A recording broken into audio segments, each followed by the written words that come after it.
Like, Jesus Christ, man. That shit was spooky. I don't know, man. That shit was mad fucking spooky. Alright, here we go, man. This is Here we go. Grand Theft Auto 6 is real. Stop begging for GTA 6. okay, so this is going to be a very strange story, but Rockstar Bro, I hate when people do this shit. They act like they have like this nice ass fucking office and everything, and they use like some random fucking background. Games has finally confirmed the That existence shit drives me insane.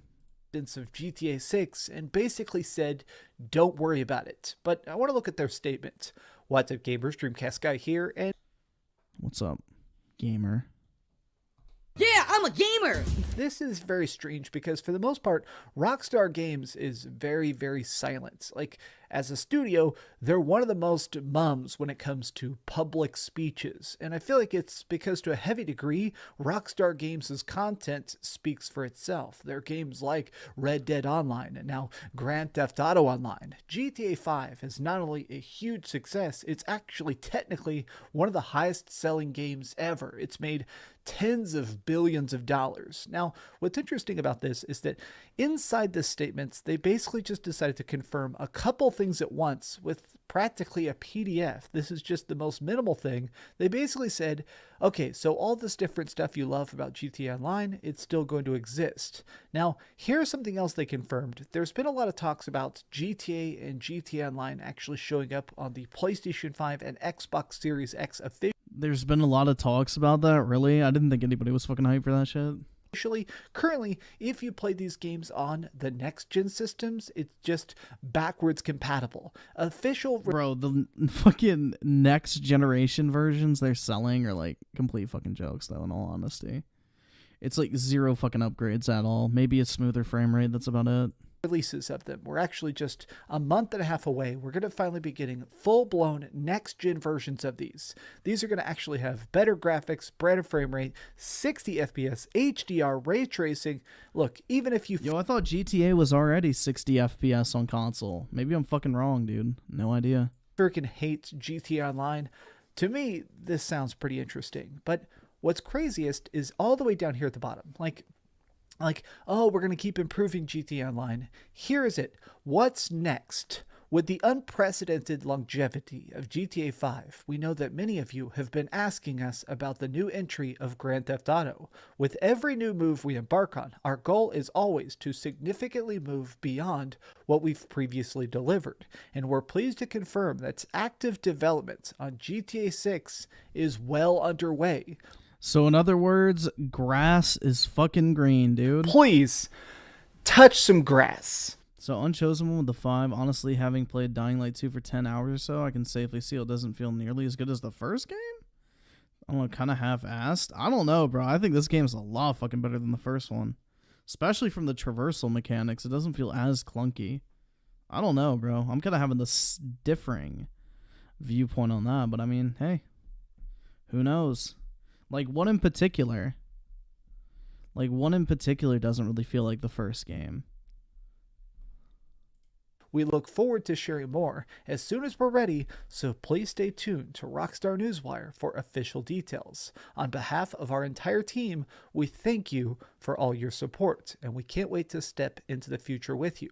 Now, a lot of times when companies talk about crap like this, it's absolute BS. The amount of times that people say, oh, we're trying to push the boundaries. This is about redefining Why is he speaking in a British fucking accent, dude? art. A lot of times they're Art. completely just blowing smoke. But with Rockstar, I actually believe it. Like, even just one of their games, it feels like every generation of GTA manages to be bigger, brighter, crazier, and a lot of times more dramatically edgy. I like that. Like, let's just forget the fact that GTA 5 has some humor in it where people have their wieners out and tortures. Oh my god, dude. Their wieners out. 7 inches? That's pretty big. This is a big ol' beefy boy. Scenes, and all of it is serviced into some very, very, very good jokes. My thought is this. It's interesting that they're talking about this because, as they've previously mentioned in this exact statement, GTA 5 has existed on 3 separate console generations. Well, I mean, to be fair, GTA 5 came out at like the very beginning of the previous console generation. There was no real reason for them not to release it on next generation consoles, other than the fact that they just wanted to fucking milk that shit for people to have to double dip on it. They wanted people to buy it on the 360, they wanted people to buy it on the PS3, then they wanted people to buy it on PC or the next generation consoles a year later. Rockstar isn't fucking stupid. They wanted people to buy that shit as many times as possible.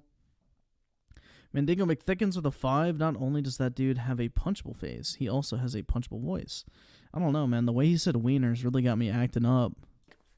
Let that sink in. Not 3 different game consoles, 3 different console generations. That means that GTA 5 has been fully released on everything from Xbox 360, PlayStation 3, PlayStation 4, Xbox One, and now it's playing on the PlayStation 5 and the Xbox Series X. It's even had official gigantic re-releases on the PC, which really... No, it did not have giant re-releases on PC. It had one PC port, and that was it. Dramatically updated the ability to make custom maps and stuff.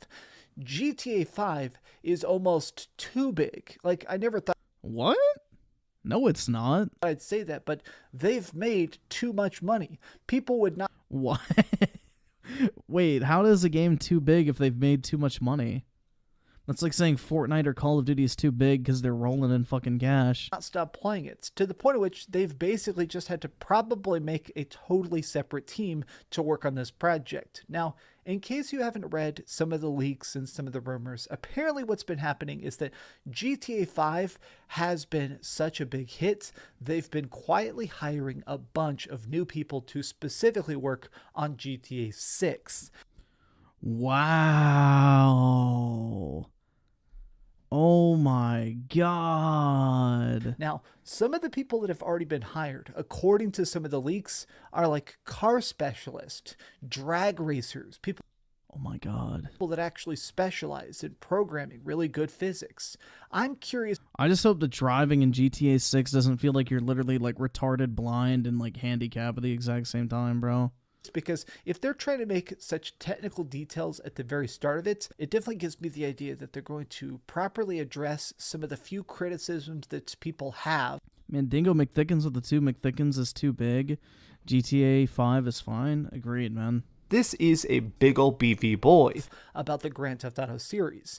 You may not even realize this, but the main thing that GTA gets hate for is the controls themselves. I've seen literally thousands Yeah, Rockstar's games play like some shit straight out of like 2001. of people complaining about the fact that even if you love GTA, the fact that it still uses kind of a slight lock-on system when you're trying to aim, the fact that the like controls can be a little bit floaty, the fact that the controls when it comes to drifting still sometimes feels like you're just gliding across freaking ice. I'm glad that it sounds like GTA 6, even from the tiny tips of hints we're hearing so far, it sounds like it's going to be a more refined experience. But Really? 6 is going to feel more refined than 5? Well, tickle me surprised, man. additionally, there has been talks that the game is going to be set... Oh my god, dude, did you guys see that? The nail polish is starting to come off, dude. Oh my fucking god, dude. Gaming. Thank God.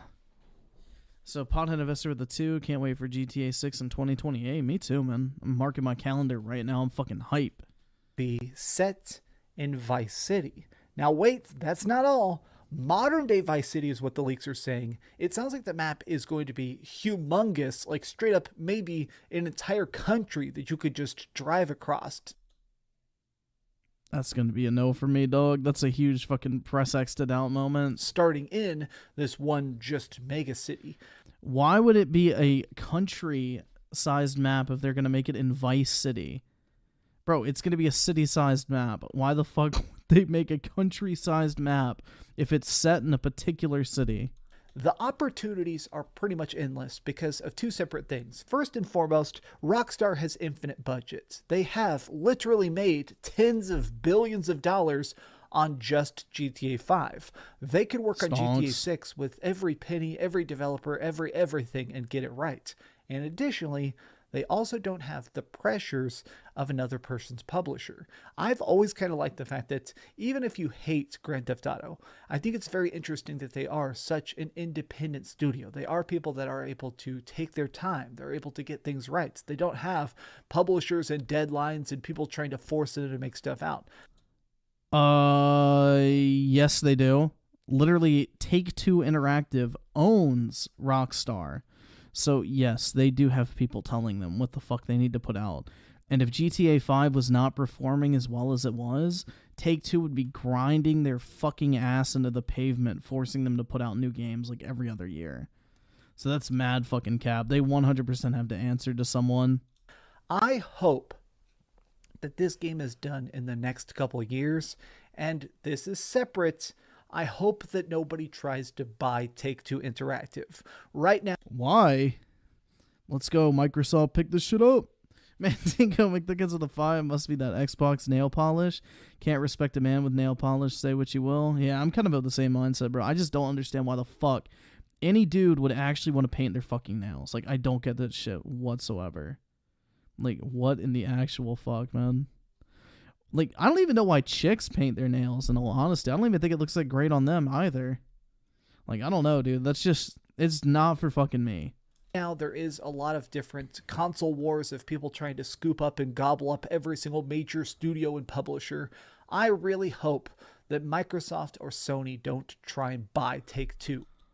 Phil Spencer, we pray to you, Almighty One. Please buy Take-Two. Thanks. And also, Gaming.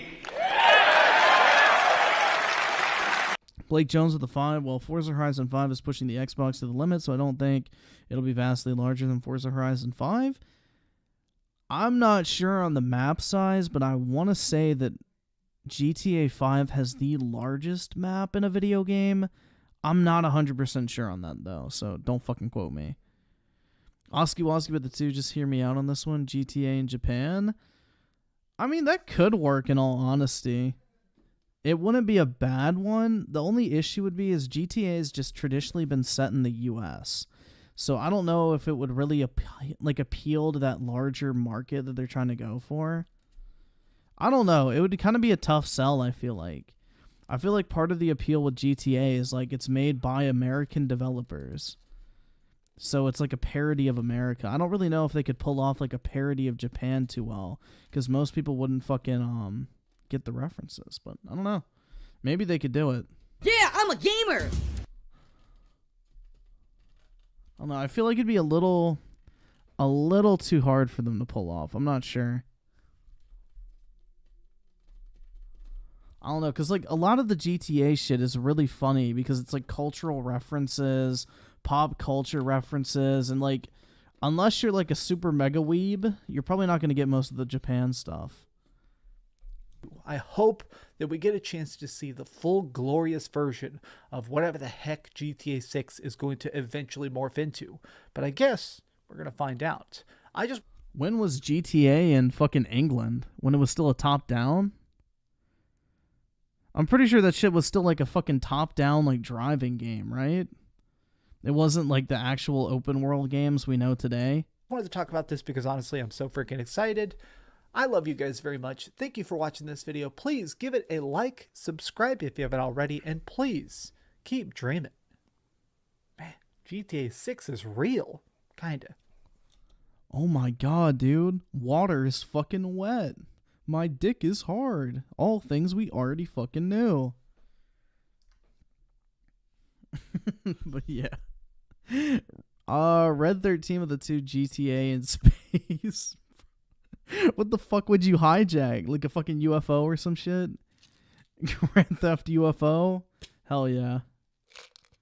Let's fucking go, man.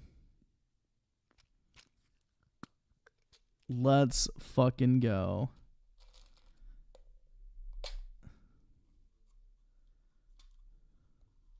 Yeah, I feel like GTA in Europe could work because European and American culture are pretty similar. Like, there's a lot of overlaps, so you'd still be able to get kind of the general fucking jokes and everything like that, but going for like an Asian culture or something, I feel like would be a little too hard for them to pull off. I don't know. No idea, man. I mean, if there's one studio that could probably do any fucking game they wanted to, it's Rockstar. So they probably could fucking do it.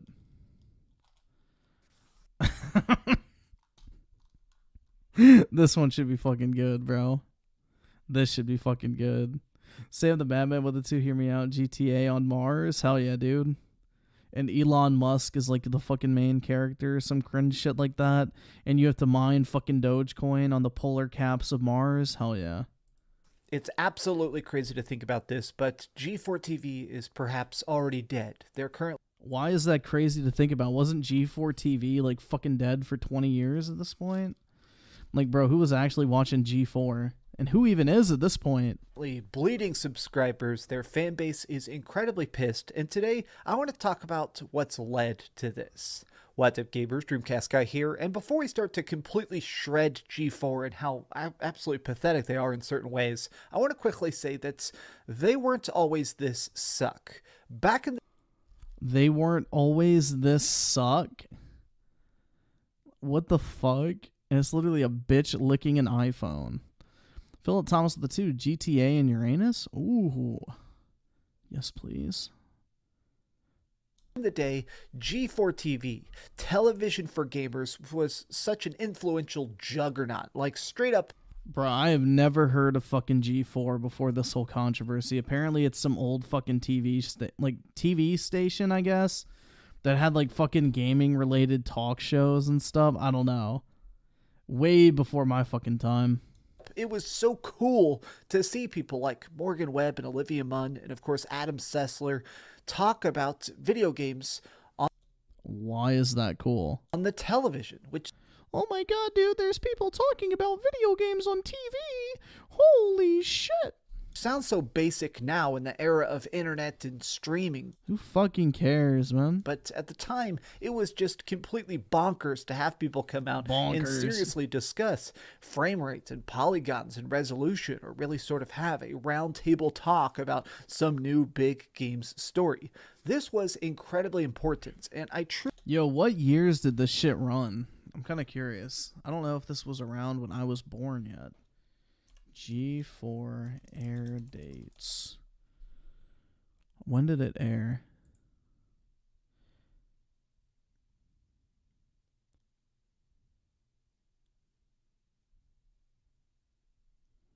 G4 American TV Network. Launched 2002, closed. Holy shit, bro. This is like recent. So it ran for fucking 12 years. Yeah, I've never heard of this shit before. And I used to watch TV back then, too. Damn. R.I.P. Truly believe we would not have video games as they are today without G4 back then. But what? We wouldn't have video games without some random fucks on TV talking about them? Wait, hold up, pause. Recently, they tried to come back. About 2 months ago, they decided to sort of make this... Why does everyone look like they just saw their dad's penis for the first time? Triumphant return to the industry, but nobody really cares that much. Their views have been incredibly low, and now they've managed to stir up a lot of drama because it seems like some of their hosts, they seem like they hate gamers. Let's begin with this. Here's sort of the clip that ignited a lot of the controversy. It wasn't exclusive. It was exclusive? I don't know. I feel like there's so many titles, and I don't think that Sony has enough good exclusives right now. Yo, is she Alright, this is the bitch who had like the fucking SJW meltdown. Is she actually fucking based, bro? Sony doesn't have enough good exclusives? Yo, that's gonna get a... Gaming. Agreed. Comparatively, probably to what Game Pass and Xbox exclusives will offer me. Hey, fair point. I agree. That between like the Hogwarts Legacy game, between the fact that we could have 2 incredible RPG series in 2022 or even 2023. Okay, so obviously this is just a screen recording because they've pretty much tried to delete this off the internet. Well, what this is that this is a lot of the hosts having one of their typical talks about the future of video games. You know, console wars, but in a playful way. This woman here Console wars in a playful way. So playful. I think we judged her too quickly, guys. Victor Herrera with a 2, his voice, it always sounds like he's saying Gabers, kind of. Yeah, you're right, man. Frosk claims that PlayStation is dead in the water. That was her actual words. PlayStation doesn't have enough exclusives. She claims Agreed. that Hogwarts Legacy is an Bro, PlayStation had 1 fucking game last year, and it was Ratchet and Clank, and that shit was 5 fucking hours long, dude. They don't have enough games. Microsoft doesn't either. Xbox exclusive, even though it's only coming to Sony. Pretty much all of her facts were completely wrong. You know what? No, she's not wrong. PlayStation did not fucking have enough exclusives at the time. That's fine. We make mistakes. How the fuck can she be objectively fucking wrong over her opinion of PlayStation versus Xbox exclusives? Like, this is how you know Dreamcast guy's a fucking fanboy, bruh. You can't say the PlayStation doesn't have enough exclusives or else you're fucking objectively wrong in his eyes. That's some fucking fanboy shit right there. 100%. 100%.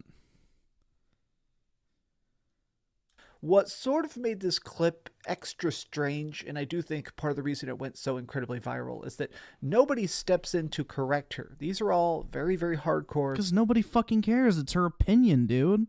They're not going to hop down her fucking throat and be like, oh my god, yes, they do have enough games. They have Horizon. They have Ratchet and Clank. Like, bro, nobody else is a fucking fanboy on this panel, probably. They probably don't give a fuck, dude. They show up to work, read the fucking script, go home, do some fucking coke, and pass the fuck out for the night. Rinse and repeat, dude. Why the fuck do you think they give a fuck about exclusives and the console war bullshit?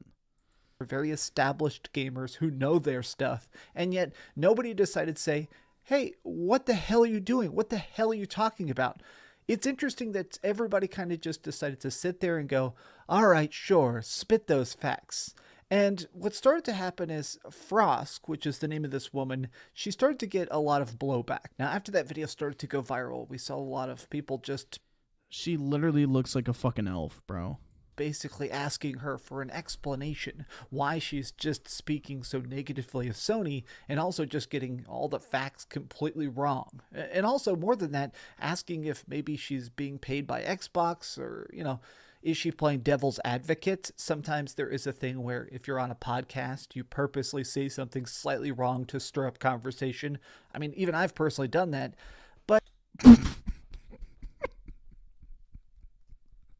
Yo, that is the biggest fucking cop-out ever. So apparently all the fucking false information Dreamcast guy has put out there has just been to stir up controversy.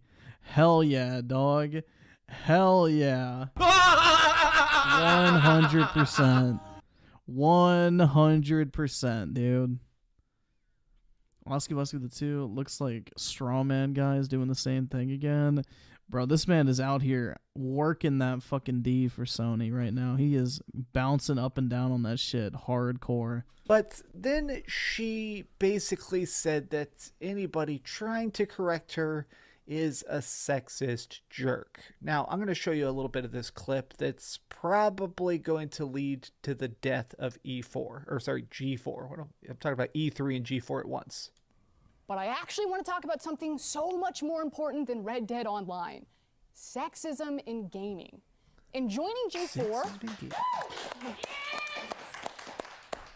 Bro, these are completely unrelated fucking topics, I'm pretty sure, right? This isn't from the same show. Yeah, it's not even from the same fucking show. These are completely different fucking clips, dude. I don't want to defend this bitch, but these clips have nothing to do with each other. So much more important than Red Dead Online. Sexism in gaming. In joining G4... I mean, to be fair, Red Dead Online is kind of fucking dead at this point, so who really cares about it? This is not where I thought we Now, were. real quick before anything else, the completionist, absolute awesome guy. I still think Yo, this is this dude wearing some fucking Balenciaga runners, dude? Holy shit. is one of the best And who the fuck told this man to wear red shoes with fucking blue jeans and a blue fucking jacket? Holy fuck. YouTubers. I've actually talked to him privately. I mean, she does have the fucking Yeezy 700. I think those are the Wave Runners, bro. I mean, she is dripped out right now, so I do have to respect that shit. That's kind of a dub in my book. Like, she's rocking the fucking Wave Runners, dude. That's some classy shit right there. Very cool guy.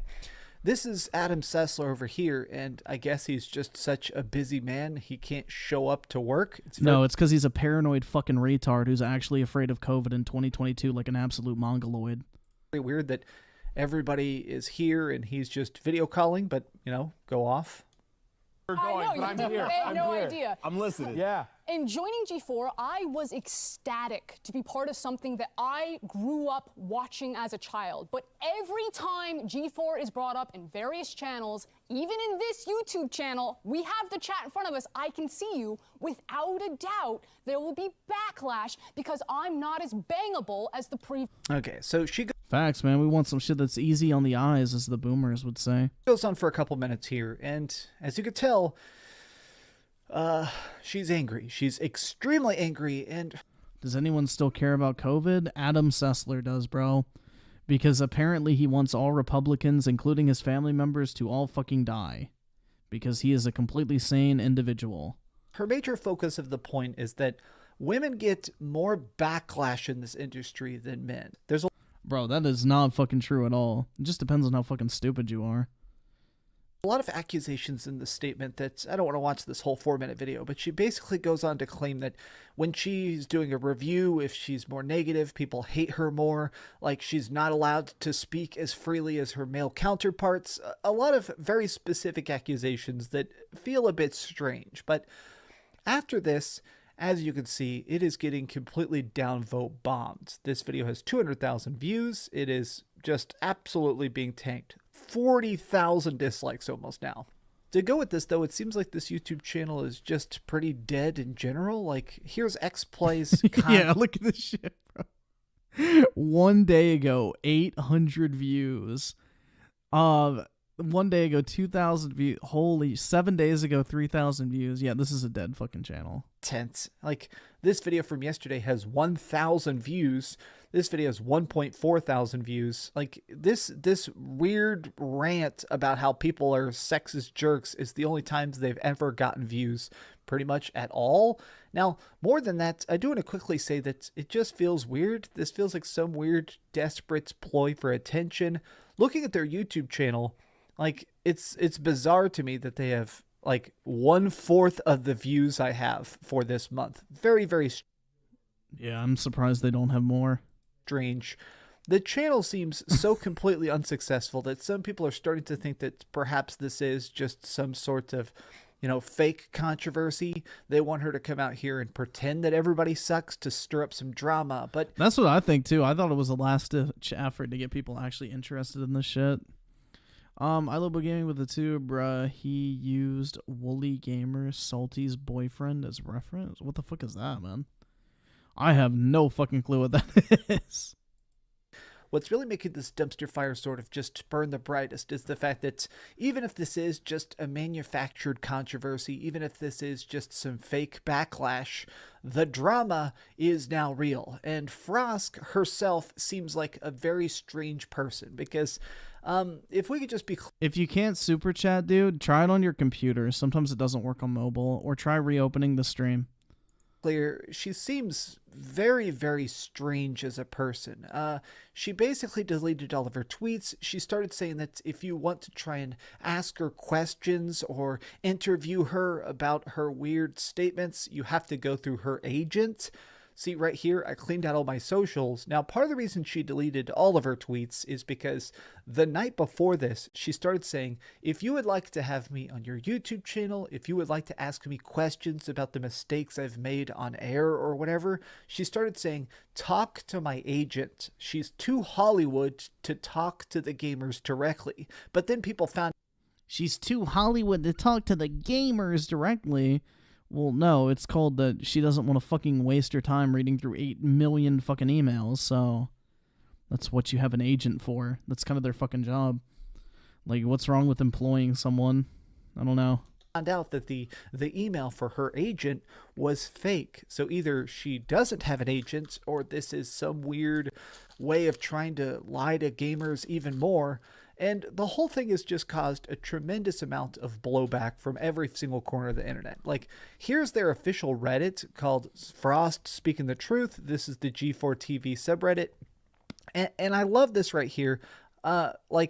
It sucks that of all the G4 TV shows, that X-Play has the most friction from the audience. Adam, while beloved... Why the fuck are we using Reddit as a source for anything other than how to not act on the internet? Is on record with the gaming community being rough on him. Basically, Adam Sessler has said that gamers suck. He's basically said some stuff about... Yeah, bro, he said the gamers should fucking die. He said Republicans should fucking die. Adam Sessler kind of just seems to think everybody should fucking die, bro. I'm just going to give him a piece of advice, bro. Why don't you maybe just apply that logic to yourself? Maybe you'd be a little bit happier. About how, gamers are the scum of the earth, that a lot of average gamers can be bad people. I think he was being hyperbolic because he was having a bad day, but it's weird that, yes, there is a lot of statements that Adam Sessler, despite the fact that he is now the host of a show about gaming again, doesn't exactly seem to love gaming the way he did back in the early G4 days. Frosk getting a lot of hate. Gerard has said that the chat sort of crashes him. Like, this entire show now is at a point where it is just not a smooth experience. Now, what's more interesting about this is that now that we sort of have this going, we have all these different hosts sort of having these roundtable discussions. People have started... I think I've mentioned this before in another stream, but does anyone else fucking hate it when people wear like a graphic t-shirt with a fucking suit jacket? Does anyone else think that just looks insanely fucking tacky? I don't know, bro. It just looks really fucking cringe. Like, tell me you're a geek without telling me you're a fucking geek, bro.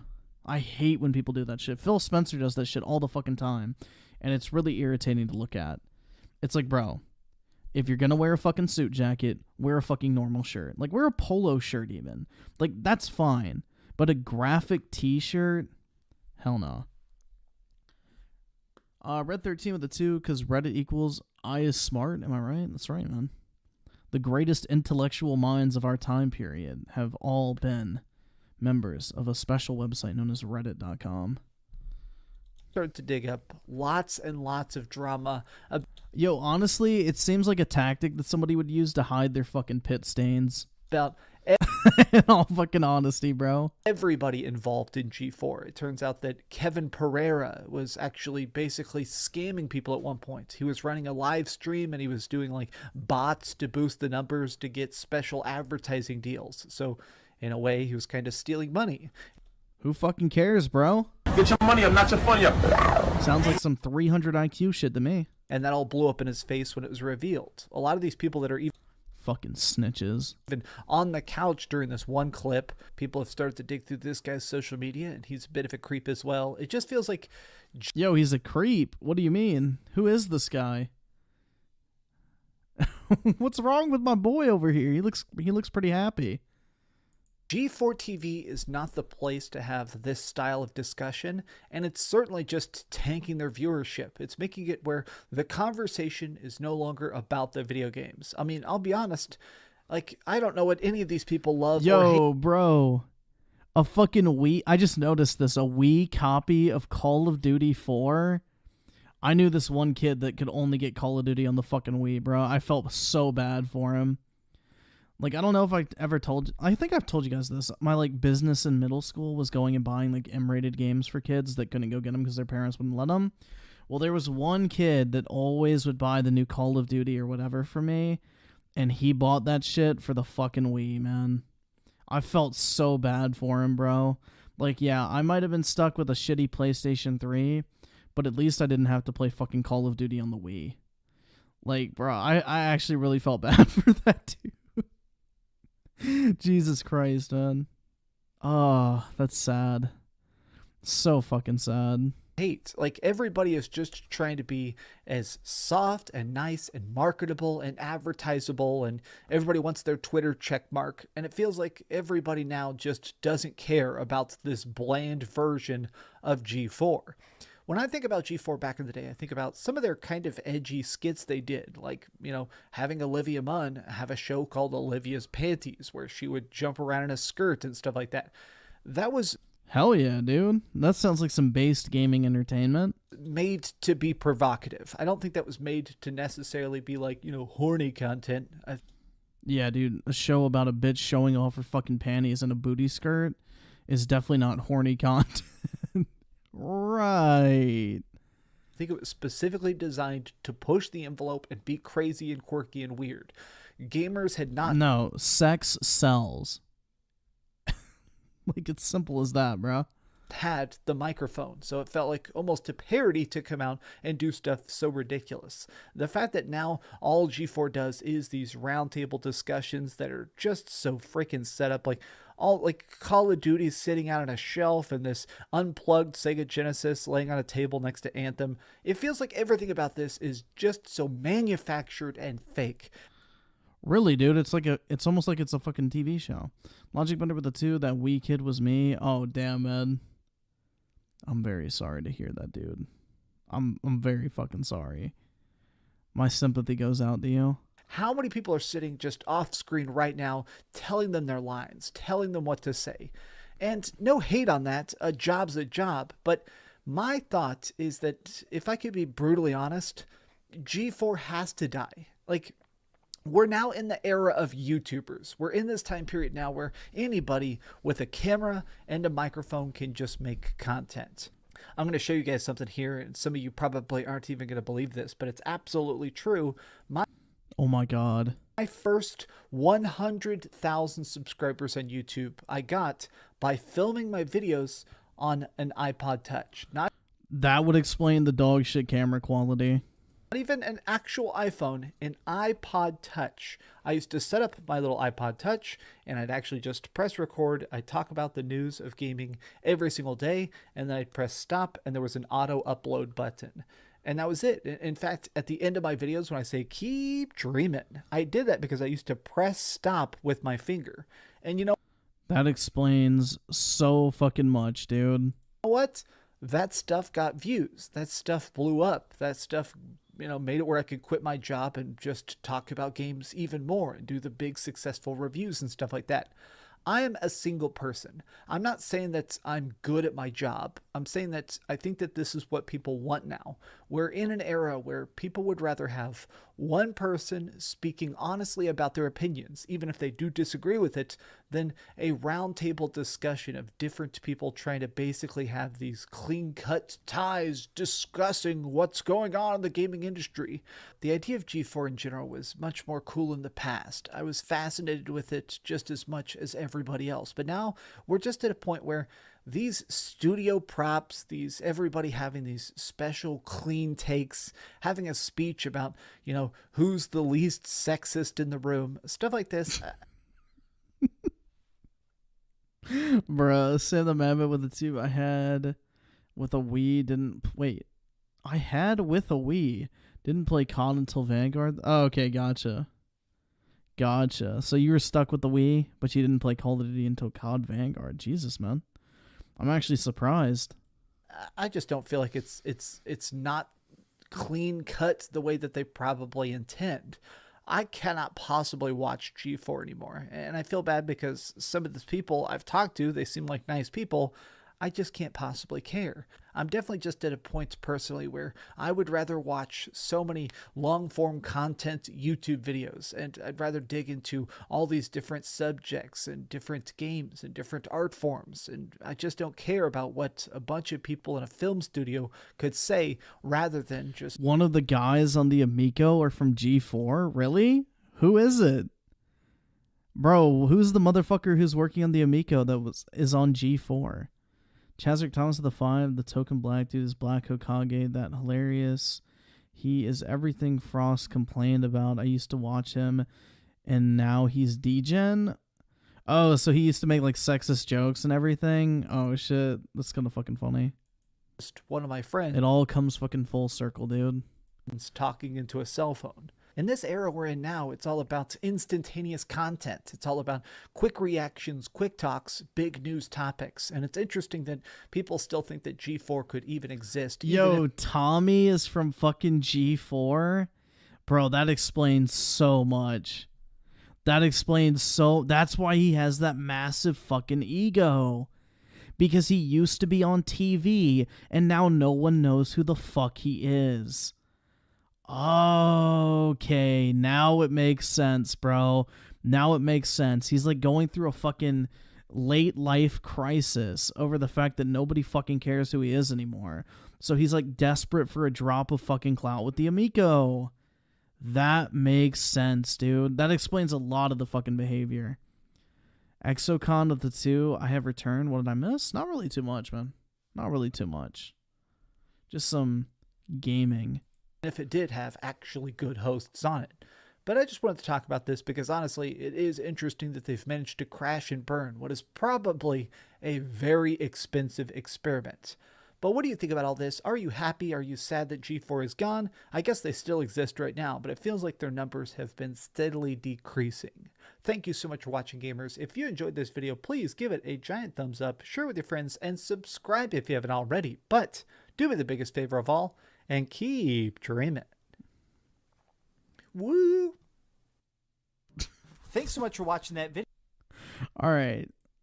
So hold up. I just want to see how this channel is doing, bro. G4 TV.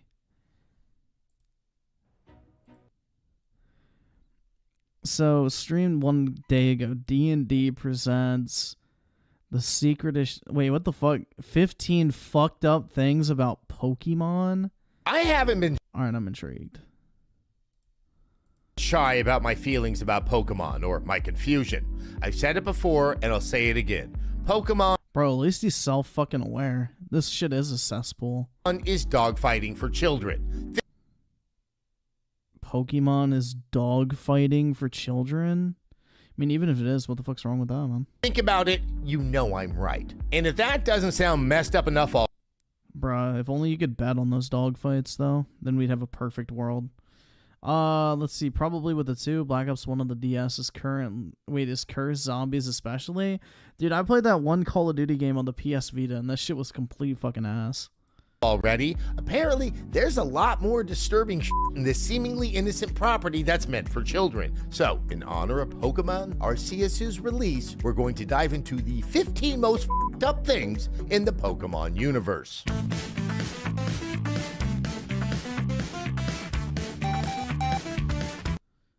Like, this shit is so fucking cringe, man.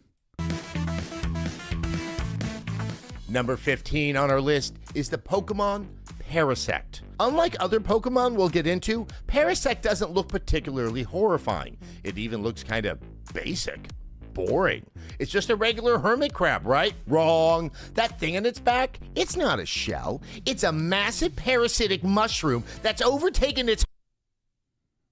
Oh my god. This guy is so fucking cringe, bro. No wonder why nobody fucking watches this shit. host crab and controls every move it makes. Remember Oh my god. the parasitic fungus zombies in The Last of Us? That's what Parasect is. Why does this dude sound like he's actually kind of fucking special, bro? Like, that's what Parasect is. Like, what the fuck is this shit, bro? Talk like a normal human being. Remember the parasitic fungus zombies in The Remember the parasitic fungus zombies? Like, bro, what the fuck is up with this dude? He's doing way too much. Last of Us? That's what The Last of Us? Parasect is, except it's cuter, doesn't make the scary clicking sounds, and I would feel bad shooting it in the face. But this parasite is still pretty... Bro, he's got something in his fucking tooth right here. That's gonna bug me the entire time. He's got like something stuck between his tooth and his gum. He needs to floss. pretty gnarly. It eats away at its host, gnawing until there's nothing left, forcing it to leave spores in its host's eggs in order to hatch and continue this gruesome cycle. Oh my god. I'll never look at a hermit crab the same again. It's not a fucking hermit crab, dumbass. It's a bug type. Number 14. Lavender Town. I'm sure Oh my god, dude, it's so scary. half of you clicked on this video just to make sure we talked about Lavender Town. So here you go. If you're new to the series, Lavender Town is, well, a quiet, solemn, lavender hue town that doubles as a massive Pokemon burial site. And as you can probably guess, it's haunted as Oh my god, dude, he said the fuck word. For some reason, all of the Pokemon Why the fuck do you say the word fuck if you're gonna censor it, bro? It's YouTube. You don't have to fucking censor the word fuck. are buried in one single 7-story tower that's crawling with ghosts trying to fight you and Spooky. people trying to summon them. And if that's not creepy enough, this is Bro, the only thing creepy about this fucking video is you. it's also a place where horrific crimes have occurred. Like that one time that the evil Team Rocket tried to steal a Yo, remember the fucking episode of Pokemon that got banned where James turned into like a fucking trans woman or some shit like that? That shit was fucking weak. bunch of Cubone skulls and killed a Marowak Pokemon in the process? But really, one of the most messed up things about Lavender Town is that in later generations, they convert the graveyard tower into a radio tower and move all of the graves to a separate location deemed the House of Memories. If there's one thing we've learned from horror movies, it's not to mess with grave sites. I mean, come on! Give those poor dead Pokemon some respect. Number 13. Ha ha ha ha. Banette.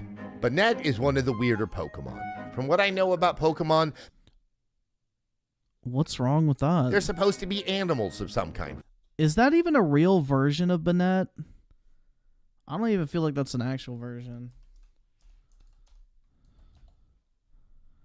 Or is that like some fucking mega evolution? Hold up, let's see. Is that a mega? Yeah, that's a mega, I think. Mega, I think. I was about to say that does not look like a normal fucking bayonet. Yeah, it's a mega. Okay, I was about to say, bro. It looks nothing like the real thing. Right? Not this one. Apparently, Banettes start out as cute little... I Lobo Gaming with the 2. Okay, who misspelled cesspool? Look at the poster. No, it's supposed to be because like his last name is Sessler, like Sessler. So it's like welcome to the cesspool. You know, big fucking funny. But yeah.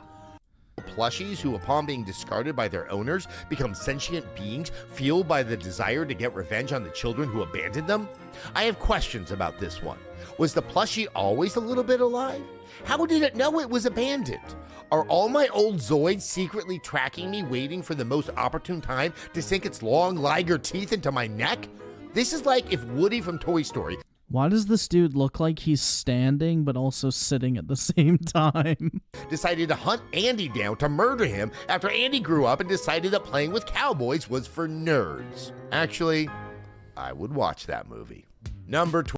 I have no fucking doubt. Oski with the 2. Let's not forget Ash put on blackface. Oh, really? Oh, shit, bro. Maybe I should have watched the old Pokemon episodes. What the fuck? 12. Lampent. This Pokemon is a lamp, but Oh my god. that's not why it's on this list. Instead of being fueled by gas, this Pokemon is fueled by dead people's souls that it hunts for. This Pokemon is the literal angel of death. Why is this in a kid's series? Number 11. Oh no, dude.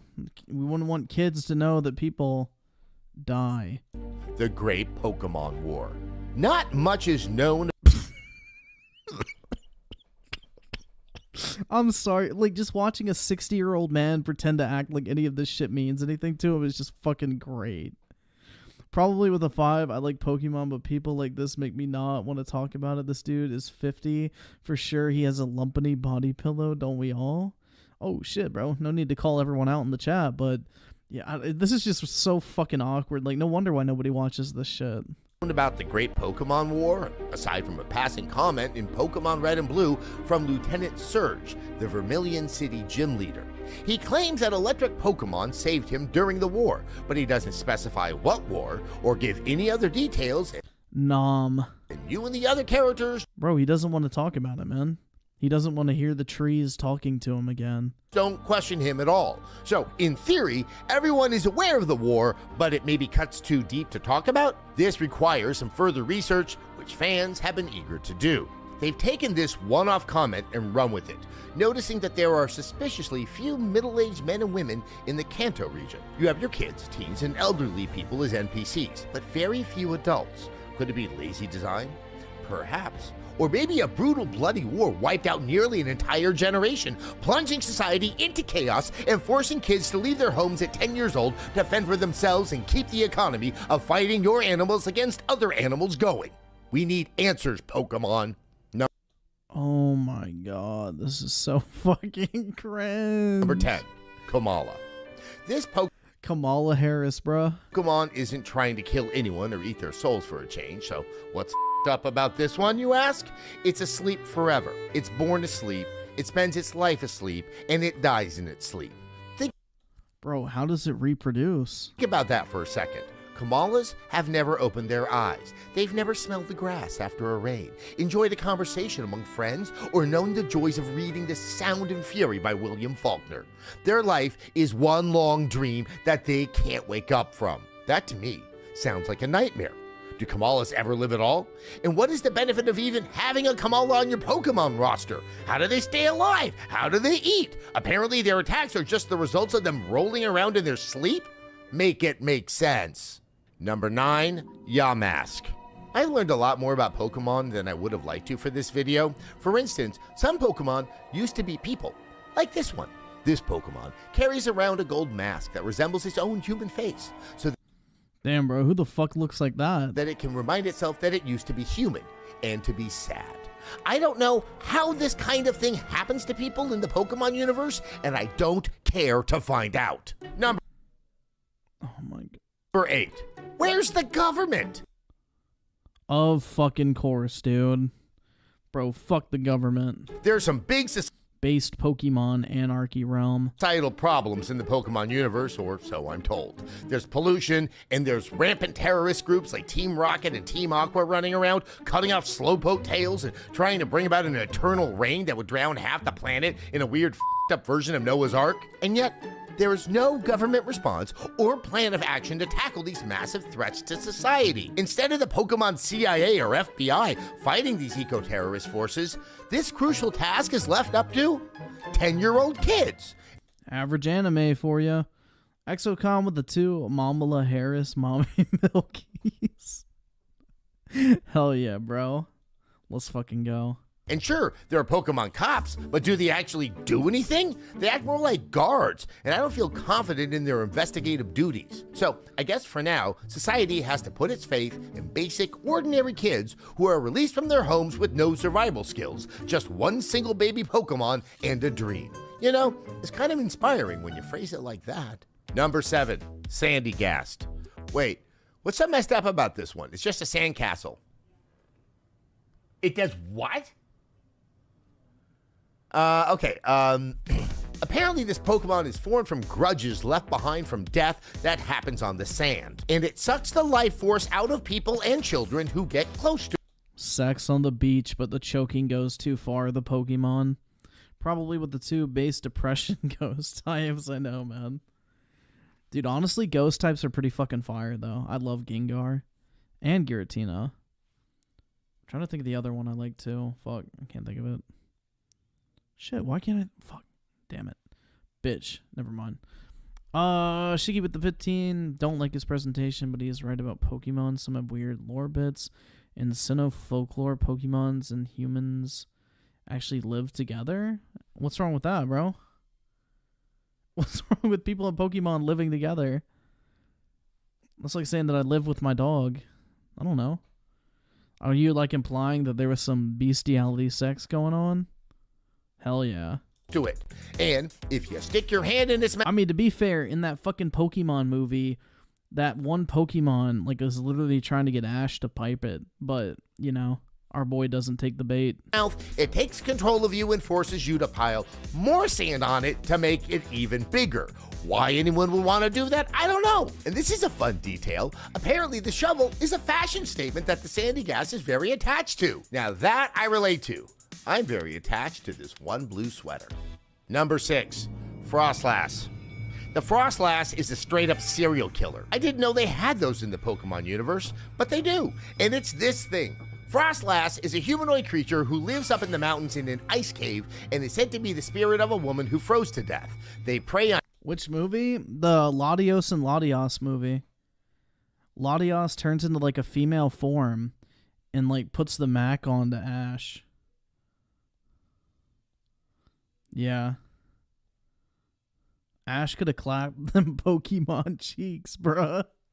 On handsome men climbing up mountains, freeze them, eat their souls, and then drag their frozen corpses back to their lair to have as a decoration. Yeah, I don't even know what to do with this. Next, number 5, Spoink. Spoinks may look like cute little springy pigs, but they're Bro, Latios wanted more than just the Pokeballs, dog. something deeply upsetting hiding behind every bounce. You see, Spoink's hearts don't work like yours or mine. They don't just beat without us really having to think about it or do anything. Ew, an Infernape user. Generic. I'm sorry, man, but I can't respect anyone who picks fucking Chimchar at the beginning of Sinnoh games. Like, come on, have some originality, dude. Like, Empoleon and Torterra are insanely fucking underrated, but everybody picks the fucking Fire Monkey. No fucking respect for that shit. Instead, Spoinks power their own heartbeat with every single time they bounce. Each time their little spring hits the ground, it sends an electric shock through their bodies that forces their hearts to beat. If they stop bouncing, their heart stops beating, and we all know what that means. It's like that movie Crank starring Jason Statham, except it's way worse because... Oh shit, bro, that nipple clamp. God damn. That means. It's like that movie... Yes, please. 10th planet with the 10, there's a Pokemon Ghost type form. Or Ghost type from, I think it's Sinnoh or Kalos, that is literally the spirit of a child inside the hollow trunk of a tree. Oh, yeah, I know what you're talking... Trevenant, I think it's called. Also, Pokemon Heroes is the Latios movie. Okay, big ups to everybody in the chat. There you go. Y'all can go watch Ash almost get the opportunity to pipe a Pokemon. There you guys go. Thanks, 10th Planet. Big ups. So DBM Gaming with the 3. Gaming, what's up, man? How are you doing tonight? We do a little trolling. Gaming. Wrong button. So what's up, Griffin and the GGG? Not too much, man. Not too much. We're just looking at Jason Statham with fucking jumper cables on his nipples. Movie Crank starring Jason Statham, except it's way worse because unlike that movie Crank with Jason Statham, there's no antidote that you have to fight your way to in order to end this torture. This is just the price you paid for the misfortune of being born a Spoink. Life. Yeah, bro. Torterra is the go-to. Torterra's the boy. Isn't fair. Number 4, Drifloon. Okay, this Pokemon is really f***ed up. Drifloons pretend to be balloons so an innocent child will grab onto them and then be dragged to the underworld, never to be found again. And Drifloons are rewarded for kidnapping and murdering children by getting more air in their body. So the bigger... Base, dude. Inflation mixed with child killing. Let's go, dude. the Drifloon, the more child murder it's committed. Jesus Christ. I never I want the biggest fucking Drifloon. thought I would say the words child murder so much in a video about Pokemon. This is for kids? Are you sure? Number 3. Arceus is a god that you can catch. Arceus is also called the original one, the Pokemon from which all Yeah, bro. Arceus can get caught. Pokemon spring from. Unless you're fucking Ash, not so much catch him, because Ash, as his name you would think suggest, does not fucking throw a single Pokeball at a single fucking legendary Pokemon in the entire course of the fucking 20-year plus series, because he is an absolute fucking cuck. Not once does this man try to catch a legendary Pokemon. Not fucking once. And maybe even the whole universe. No one knows for sure, but this is essentially God in the Pokemon universe. Arceus can stop time, rebuild things that have been destroyed, and protect the Earth from meteors and other harm. So, wait a second. Can Arceus stop climate change? If so, the Pokemon universe isn't... You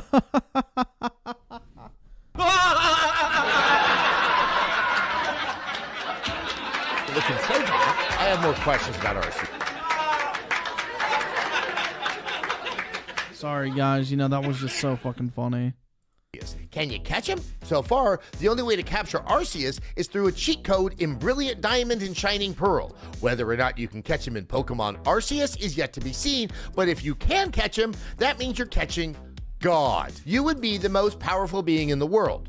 What if this got in the wrong hands? What if it unravels the fabric of space-time? Why would he allow himself to be captured? But more importantly, why, Arceus, god of all Pokemon, would you create a cute little Pokemon pig with a little spring tail that has to eternally bounce in order to stay alive? What kind of god does that?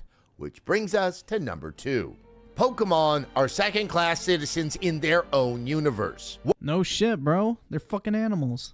What kind of god builds a society that treats its beings like second-class citizens? Think about it. This whole society is built around capturing wild animals and making them fight each other until they pass out or die.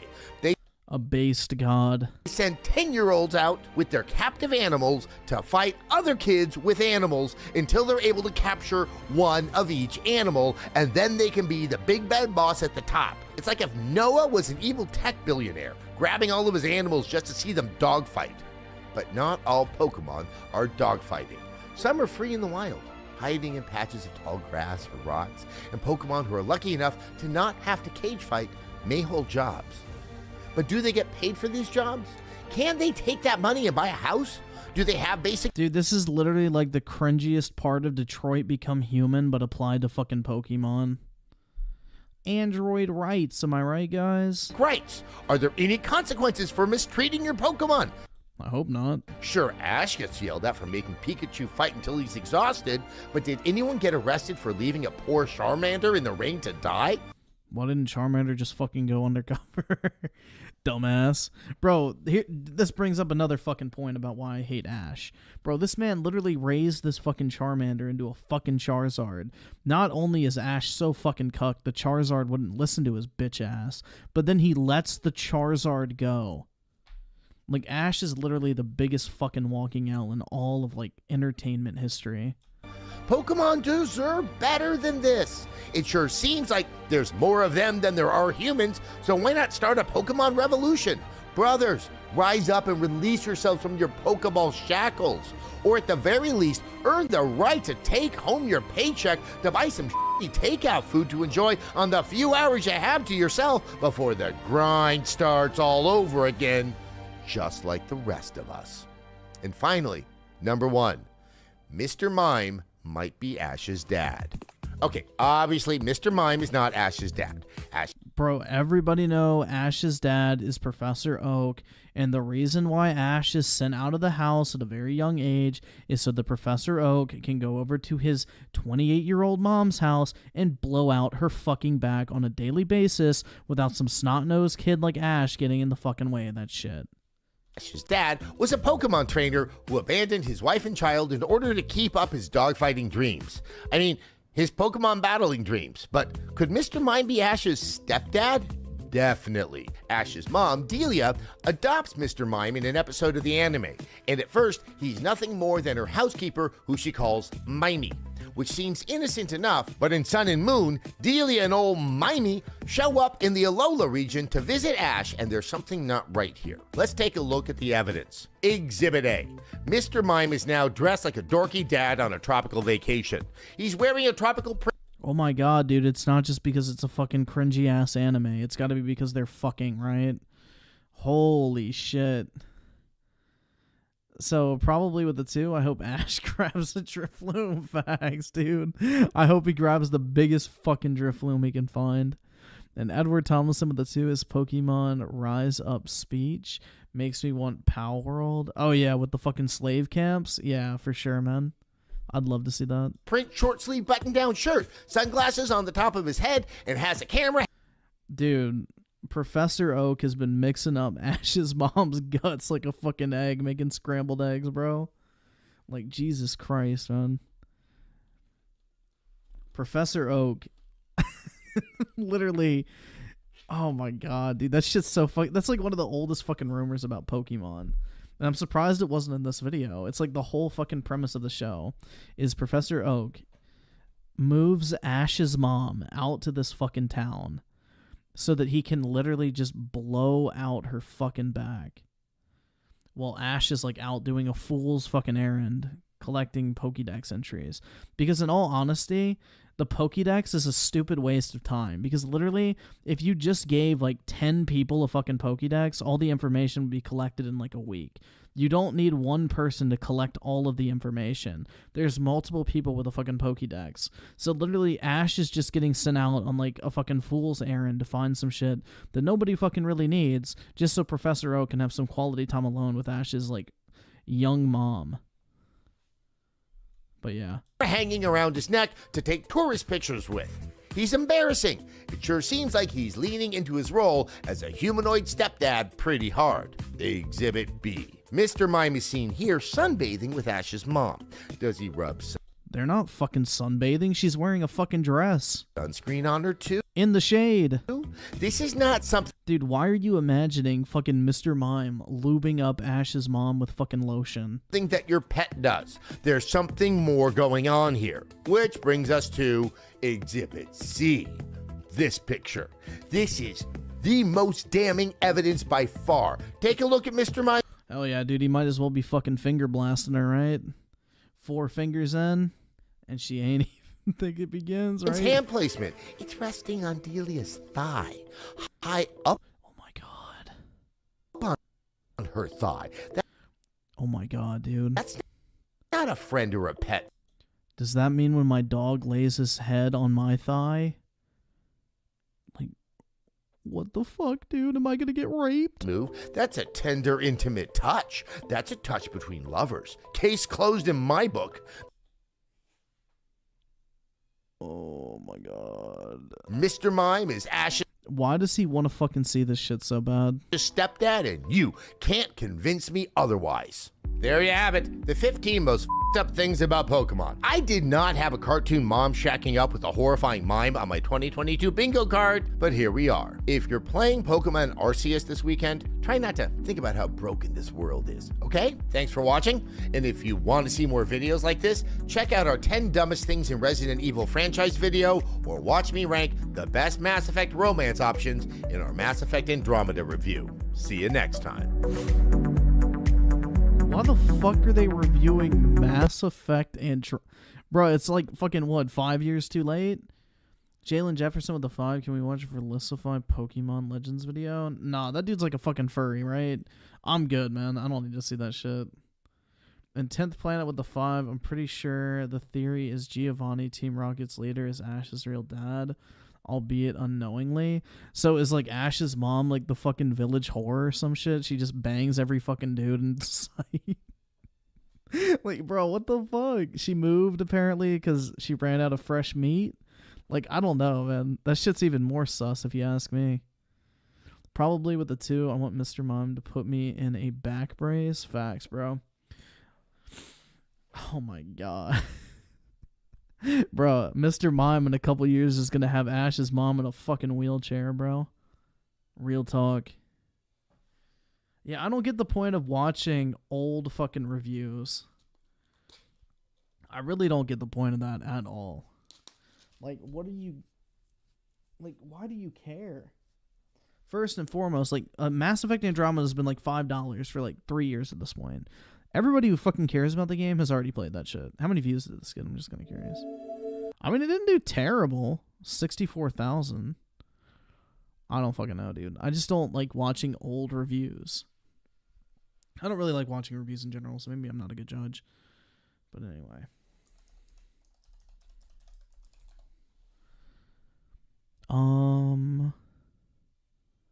Oh, this is one I wanted to watch. This is fucking great. So if you guys don't know anything, this guy in the thumbnail, Michael Pachter, is like notorious for being wrong on fucking everything he predicts. Like literally everything he predicts, dude. This guy is like literally the worst industry analyst of all fucking time. If Michael Pachter predicts something, you should bet money against the complete fucking opposite happening. Like, this dude is probably the worst fucking source for any information gaming related on planet fucking Earth. But yeah, let's watch this shit. So yes, it may seem that Sony overpaid for. So Victor Herrera with the 2, Ash's dad is John Redcorn. Oh shit, dude. All I'm gonna say is, with his mom looking like that, bruh, I wish I was Ash's dad. Although I'd be very disappointed in my son, but maybe he wouldn't be a complete fucking waste of oxygen. But yeah, I mean, with Ash's mom looking kind of like that, bruh, I'd be happy to fill the role and fill something else, if you know what I mean. For Bungie, we just found out that Sony purchased Bungie for $3.6 billion. But there was a reason they spent that much money, Mike. I just found it out too, but it makes sense. Let's get into it. Skip it up and that up. So just a few days ago, we found out that Sony was purchasing Bungie. They are the developers behind Destiny 2. They used to be under Microsoft's umbrella. They created Halo. It's a small little franchise you may have heard of before. And Sony spent, which is nothing compared to what Microsoft spent on Activision Blizzard, an eye-watering $3.6 billion. Keep in mind, Microsoft spent $68.7 billion on Activision Blizzard, but that's money you and I will probably never see in our lifetimes, and even if we... Nah, man, I plan on seeing that shit. Shoot for the stars, boys. Don't limit yourself to this narrow mindset. You know what? Get your money up, not your funny up. I believe everyone in this chat can be a fucking billionaire, bro. We just got to get on that crypto grind, boys. Diamond hands for the win. But nah, seriously, I believe in you motherfuckers. Make it big. So Jason Valderrama with the 5. I just think you're over the cringe of the shonen. You just need to watch some Sinian. The one for it. Nah, I can't watch fucking anime, bro. Anime is anime to me at this point. I just can't do it. I really cannot. Like, anime is all cringe for me at this point. Like, the voices, the fucking art styles, the plot tropes. Like, I just can't do it. I can't, bro. The fan service, it's too much for me at this point. Every, like, fiber in my body just cringes when I look at anime. I just can't help it. We did, you can't compute how much money that is. Now, many people might be... I mean, I can easily fucking compute that shit, but okay. Wondering, including me, what the hell did they spend $3.6 billion on? Yes, the Destiny series. Like the 3rd largest first-person shooter franchise. Is wildly... All right, so we're gonna talk about this shit because motherfuckers are always like hopping on my fucking ass whenever I say like this was a good deal. So let me make something very clear here first and foremost about this Bungie deal. Literally, this is why I think EA may get bought by Microsoft very soon. I think Sony bought Destiny and Bungie just as a way to ensure that they have some form of fucking shooter on their platform.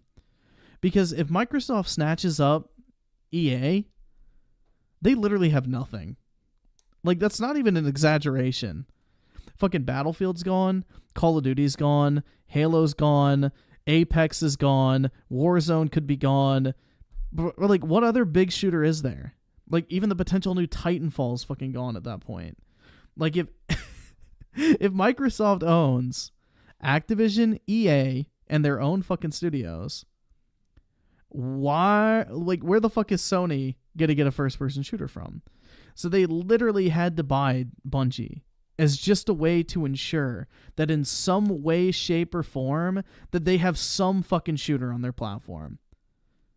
Like, literally, this is like a do-or-die situation for fucking Sony here. Like, without buying Destiny, like, Microsoft literally could pull everything. So there could be an EA acquisition in the works here from Microsoft. Because if Sony's making this move, and that's what it screams to me, we want to make sure that we have some form of fucking shooter on our platform. And I think the only way Bungie agreed to be bought is literally to get this fucking sweetheart deal that allows them to do whatever the fuck they want to in the meantime with Destiny, but at the same time, they get a massive fucking payout. And honestly, I think that's what it comes down to. Like, Sony has nothing in reality. Like, even Apex, like, Apex does not even fucking stand close to something like Warzone. So, in all reality, Microsoft owns first-person shooters. And if they did happen to buy EA, then Sony would be left with nothing. And I think that's what it is. Griff, this buy was in the work for 6 months. You really don't think that Sony doesn't have people telling them that, hey, Sony, I heard some fucking shit in the background in one of my fucking work meetings, and apparently Microsoft's trying to buy our studio. You really don't think that type of shit goes on, bro? Corporate espionage is very, very prominent. Sony probably knew about this Activision acquisition for a very long time because guess what? If Activision was shopping around to try and find someone to fucking buy them, then chances are Sony probably got wind of that. Sony probably got wind of that. Like, the Activision deal didn't just happen overnight, too. That was probably 6 months in the planning as well. Like, this shit doesn't just happen overnight in either situation. Be successful, but it's just... No, Apex does not have more players than Warzone. No. It's Destiny at this point with Bungie. Well, one thing I will say, keep this in mind, is that Destiny 2 has an enormous player base. According to ProGameGuides.com, Destiny 2 is estimated to have a player base of 38.8 million players. Yeah, exactly. Everybody's saying that fucking Halo's bigger than Destiny. You're lying to yourselves. You're absolutely fucking lying to yourselves. That's why Sony spent the money they did. It is the second most popular MMO of all time. There you go. All time. Second to only World of Warcraft. It also boasts a respectable average of around 700,000 daily users. 700,000 daily users, dude. 700,000 daily users. But motherfuckers will say that Destiny's dead. Nobody cares about Destiny. This is what I mean, dude. Motherfuckers have no clue what they're talking. Destiny fucking sucks anyway. Nobody likes that shit. Yeah, for sure, man. For sure. Alto Res with the 2. Sony should buy Microsoft. JTech. Yeah. Sounds like some shit he'd probably say. For a game released in 2017, Destiny 2 continues to perform extremely well. But even with all that, even with the concurrent player base, even with the talent that's at Bungie, you still may think that price tag is too high, and so did Michael Pachter. But like I said, there's a reason why they spent that much money. Maybe it is overvalued, but Sony knew what they were doing. Anyway, take a listen to what Michael Pachter had to say, and then we'll discuss. And Sony, I think, just did a Me Too statement and said, we're not going to be left. What type of fucking analogy is that shit? We just made a Me Too statement. Uh-oh, Sony got touched at the workplace. Behind, so we'll buy Bungie. The Activision deal and the Zynga deal were both done below those stocks' recent highs. So Activision had traded over 100 and the deal was at 95. Back in October, it was at over 100. Zynga had traded over 11, I believe, and the deal was done at 986. So, you know, they didn't really overpay either of the acquirers. Bungie went for $4 million per developer. And most deals are between 250,000 and $1 million. I've seen deals as close, as high as. Bro, they're judging it on an employee basis. So, dude, how many fucking employees worked on Minecraft? So, are we going to judge the Minecraft acquisition on a per employee cost basis? That's so fucking stupid, dude. $2 million per developer. This is crazy talk. And just to compare, dude, you don't pay for a studio based on how many developers they have. Like, what? What type of dumb fucking shit is that? Contrast, EA bought Respawn about 3 or 4 years ago for $700 million. Yeah, and Respawn just had the biggest flop in gaming history, coming from one of the biggest new IP debuts ever. Like, Titanfall 1 was a massive success.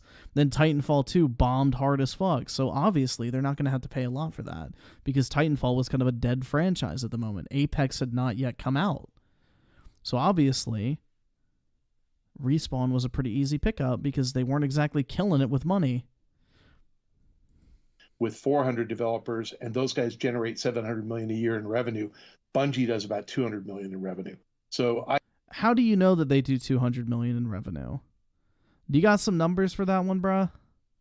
I think Sony vastly overpaid. I think this was, But anyway, hold up. Let's see. Hold up.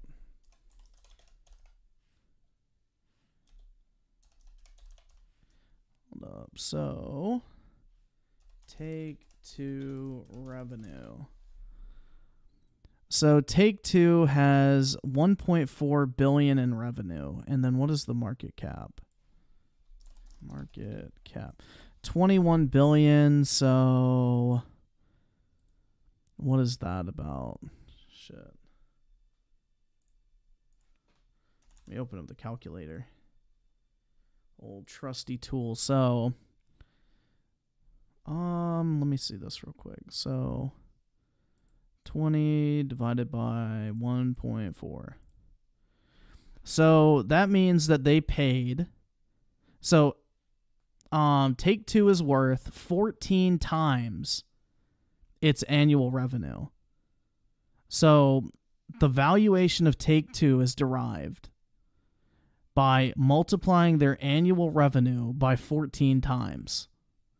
That is the current market cap of Take-Two. So when you look at Bungie, let's say that they have 200, okay? Or 200 million. So let me see. There we go. Times 14.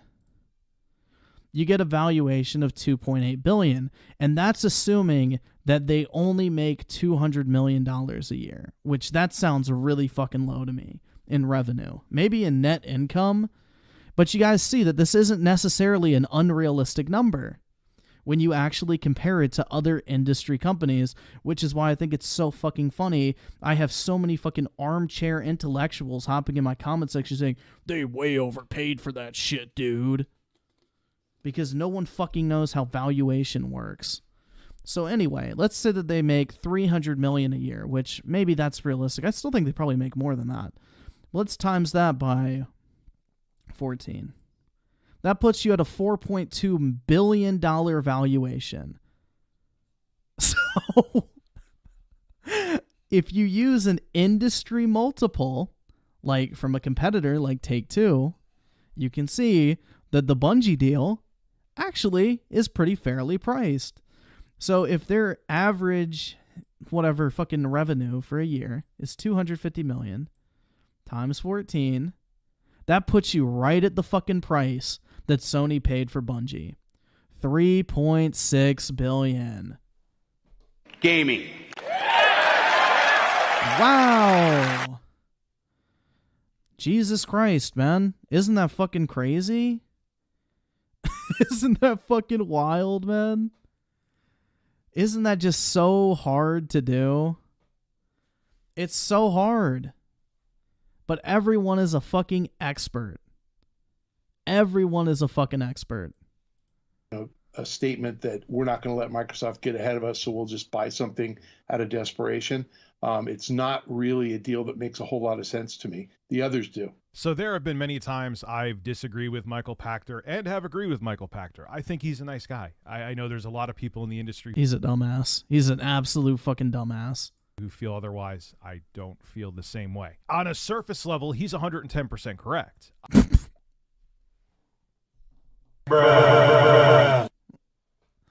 Chazrick Thomas with the 5. A Griffin, have you heard about the 1X player handheld and its cost? What do you think about it? I have no idea what that is, bro. No idea. I mean, I can look it up, but I have no clue what that is. And DJ Bacon with the 2. What's up, Griff? What I missed? Not too much, man. Not too much. Just some fucking G4 shit earlier. I was like, man, that's a lot. I mean, I know Destiny is successful. I know it's a huge revenue stream for Bungie, but right now, at least for now, and I'm sure, look, there's the other argument can be made, Rich. They're probably working on other projects. Yeah, they have 2 other games in the works. Behind the scenes that Sony was like, cha-ching, we want in on this. Maybe that's why, too. And I'm sure Michael Pachter realized this. He's an analyst in the industry, but if you could even call him that. There's probably other projects that they're... Do you know what an analyst is? Like, just a fun fact for you guys. Just a fun fact for you guys, all right? There is no official title that one earns to become an analyst. Literally, any motherfucker with an opinion can become an analyst. Like, bro, if y'all have an opinion over why McDonald's tastes better than fucking KFC... you're a fucking analyst. There is nothing, no qualification, no required schooling, absolutely no prerequisites whatsoever to become what is called an analyst. An analyst is some motherfucker that pulls that shit out of their fucking ass and puts it in a presentable format. That is it. Any dude with the fucking keyboard and the internet can look that shit up and fucking call themselves an analyst. There is nothing complicated about being that shit. So I do not know why anyone takes these fucking so-called analysts serious. Like, fuck, I'm just quoting the fucking Al Gore shit from fucking South Park, bro. But anyway, yeah. I don't know, man. This shit's so fucking stupid. There is nothing that separates a normal person from a fucking so-called analyst. If you just research a particular industry, you're considered an analyst. That's it, man. That's it. That is the big secret. So whenever you hear someone say, I'm a market analyst, cool, dude. Same here. Congratulations. Now, could you give me some of your other qualifications? Well, I've had years of experience of researching a particular like, bro, that's what it's like literally the same shit. Anybody can fucking look that shit up. They're working on behind the scenes that Sony was like, yeah, right now you're overvalued, but we're going to be making a ton of cash with this. But there's another reason that we found out. Here's why, Mike. Here is why they paid so much for Bungie. They wanted to keep the talent there. They didn't want them to go somewhere else. So that's mad cap. That's the biggest PR answer ever. They're giving them financial incentives. So they're not giving them $2 million each. I guess it was in Sony's mindset, like, yeah, we'll overpay now to reap the benefits by keeping the talent and getting the other projects that Bungie's working on in the future, and we can recoup that way. Anyway, here's what Kotaku had to say about this. When Sony revealed its surprise $3.6 billion deal to buy Bungie, it was clear the PS5 manufacturer was paying a premium for the original creators of Halo and now Destiny 2. Now the company has revealed roughly a third of that price tag is actually just to pay Bungie developers so they don't immediately leave the studio. What the fuck does that tell you? Yo, what the fuck? Why would they all just piece the fuck out? Damn. I guess they all have like ownership stakes in the company, maybe? I don't know. DJ Bacon with the 2. What's up, Griff? What I meant? Oh no, fuck, I read that. Shit. No double dipping. But not too much, man. British Potato with the 2. I learned more econ from you than high school. Yeah. I didn't learn shit in high school. None of this stuff was talked about in my school. I learned about most of the shit in business school. So Groovy Pan with the 2. I pay you to explain why by 14. Oh shit, do I have to pull this up again? 1 second. Alright. Because you paid, I'll do it again. So, if we go here to, hold up. I'm just gonna show you real quick. So, if we go here, this is Take-Two Interactive's revenue, all right? 1.4 billion USD. This is their market cap. 20.18 billion, okay? So they made 1.4 billion in revenue and their company is worth 20.18 billion, all right? So if we take 20.18 billion divided by 1.4, that gives us roughly 14. So therefore, using a multiple of 14 times annual revenue, we arrive at the market cap for a company like Take-Two. Now, the typical way that valuation is done in a particular industry is you take the multiplier, which for whatever metric you want to use to evaluate a company, and you take that multiplier from a similar company, or you take the average from similar companies, which if I wanted to go grab like Activision's, Ubisoft's, etc., it would make it more accurate, but I'm just doing this for the sake of time. So you take this number and multiply it by that company's annual revenue, which in this case Michael Pachter was claiming was 200 million, which seems very low to me. But anyway, that's beside the point. So you multiply this 14.4 times the annual revenue, which gives you a valuation for the company's price, which in this case is $2.882 billion. So let's say that Bungie makes $250 million a year, which is not that much higher. So you take that same 14.4 and it gives you literally the price that Sony paid for Bungie, $3.6 billion, which is the valuation of the company when compared to similar companies within the sector based off of annual revenue. That's just one way. A lot of people do it off of net income. Some people do it off of total assets. It just depends on how you want to evaluate a company. But Michael Pachter in this situation brought up revenue. So therefore, that's what I based it off of. But yeah, there you go. That's kind of a brief explanation. Hopefully that makes fucking sense. And Philip Thomas, with the 2, how do I get paid being a so-called analyst? You have to get insanely lucky and hope you get outlets to pick you up, basically. I don't know. Or just make a YouTube channel talking about this type of shit. Rickenzie with the 2. Dome from a dude is better. Am I now an analyst? No, you're just a fact spitter, bro. Well, actually, I hope you're not a fucking spitter, bro. Because spitters are quitters. And that's the reason why dudes give better dome. Because they ain't no quitter. DBM Gaming with the 3. Analysts are just armchair executives. Changed my mind. Basically. Yeah. Basically.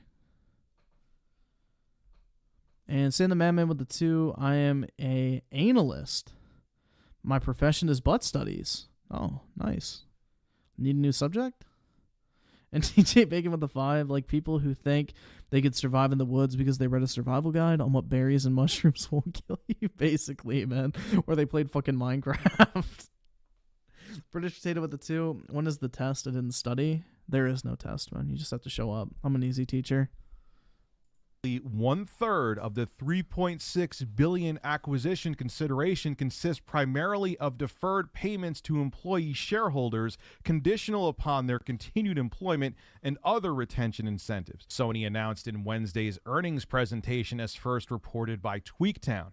The approximately $1.2 billion will be paid out over several years. They don't want to give them just a cash bonus up front because many people would probably just take that and walk out the door, with an estimated 2/3 to be paid within the first 2 years following the acquisition's official closing date. Sony is paying for people as much as for Destiny 2, which may. So does that mean that motherfuckers just really don't want to work for Sony? Like, they're so worried about Bungie employees just fucking all quitting at the same time. Be like, y'all motherfuckers just bought a dead company and we're going to go start our own shit. That they literally have to set aside billions of dollars to pay these motherfuckers not to quit. Bruh. Damn, bruh. Makes sense. Because here is the thing. A company is only as good as the talent that works for it. I think a lot of people... Doesn't really seem like Activision has that issue. And even corporations forget that. Like, oh, we own the Carlos Development Company. This is a bird, okay? If Carlos is no longer there and then we have a new bird, but you don't even know if this bird is talented, look, here's a new bird. The other Carlos is gone, okay? Even though it's the same company, if a different bird is working there with less talent, who cares that you own the company? The talent is gone. You just own a shell of the company. You're not as good of a bird. You're not. So Sony realized, look, there's probably a lot of people that may not want to work under us and they may walk out the door or do whatever. We need those people, though. They are the people that made Destiny 2 what Destiny 2 is. And they may be the people working on these other secret projects, which probably entice Sony to purchase Bungie, that we need them working on them. We can't have less talented people come in, because what the hell is the point of the acquisition then? So if you think about it, if they didn't do this retention investment where like a third of it, which is $1.2 billion, was put towards keeping the talent, it would have been a deal of $2.4 billion, which would have made more sense. Sony realized, though, yeah, we'll overpay now to keep the talent and we'll make the return in the future, especially because Sony seems hell-bent on keeping Bungie games multi-platform. To them, it was worth the financial hit they would take initially to what many people, understandably, I get why Michael Pachter's saying this, that they... So Crucial Black with the 5. The problem in the gaming community isn't fanboys or sexists.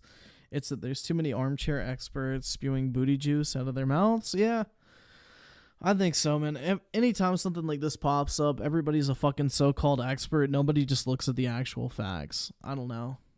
Like, it's just fucking sad to see. Like, everybody... What I'll say is people are way fucking dumber than they actually think. Like, there is no one on the internet that is as smart as they think they actually are. Me included, everyone here included. Like, on some level, everybody's just a fucking moron. DJ Aftershock with the 2, Haze greater than Destiny? I mean, in terms of having a shorter lifespan, then yeah. But yeah, Haze, the true Halo killer, right? Greatest game of all fucking time. The valuation of Bungie was overpriced because they know the payoff in the future will be worthwhile. And they wanted to pay to keep the talent, to keep Bungie actually being Bungie, not just purchase the name of Bungie and not have the talent behind it. Because if the people aren't there, you only own the name and the company isn't the company that you purchased. So I think that was a smart move for Sony. They realized that they needed the people there to make the games they want them to make. And if they left, what the hell was the point of buying Bungie? So yeah, it was overvalued, but it was overvalued for a reason. No company spends money if they don't think they're going to get a return on it. I just love how people will proclaim that it's overvalued when no one actually fucking knows the real value of Bungie, because no one other than Sony in all reality has probably seen their financial statements. You generation with the 2, no, Griffin, I have the biggest brain. Oh shit, man. I don't doubt that. A tumor will fucking do that to you. On it. I'm sure Sony knew what they were doing. This is Rich of Review Tech USA signing out. Have a good one.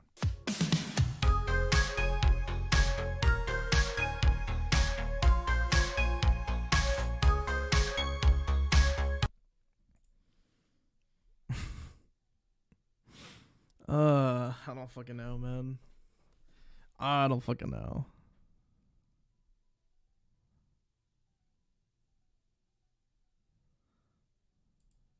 Do you remember Stadia? Hold up. Where was it? Where was it? Was it? Video game related NFTs have had something of a rough week. Video game NFTs, bro. The new fucking boogeyman. We went from loot box bad to microtransactions bad to battle pass bad to what was the thing before that? I don't even fucking remember. But now we're on walking to hatch eggs bag. Yeah, walking to hatch eggs bad. What else? What other fucking... There was one other one, I feel like. But yeah, now we're on fucking random images on the internet bad. AKA NFTs, bro. The new fucking boogeyman.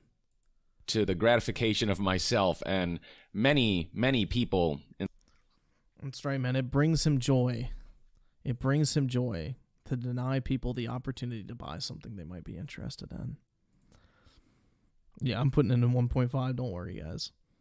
Crazy Greg 831 with the 2 Journey greater than Destiny 2. As a sleeping aid, 100% agree, man.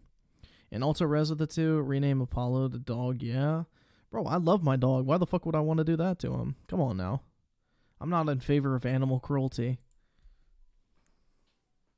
Why didn't it play? In the gaming landscape, who overwhelmingly don't want anything to do with NFTs, don't want any form of NFTs to seep into gaming because we're fully just imagine unironically wearing that fucking shirt, dude. Jesus Christ. aware that game companies aren't actually trying to advance the art and the gameplay of gaming through block. Like, oh my god, dude. Reddit moment the t-shirt. But yeah, guys, let me just shill for my fucking shirts real quick. Give me your money and get a shirt. It's not as baller as this fucking karma magnet right here, but, you know, I do my best.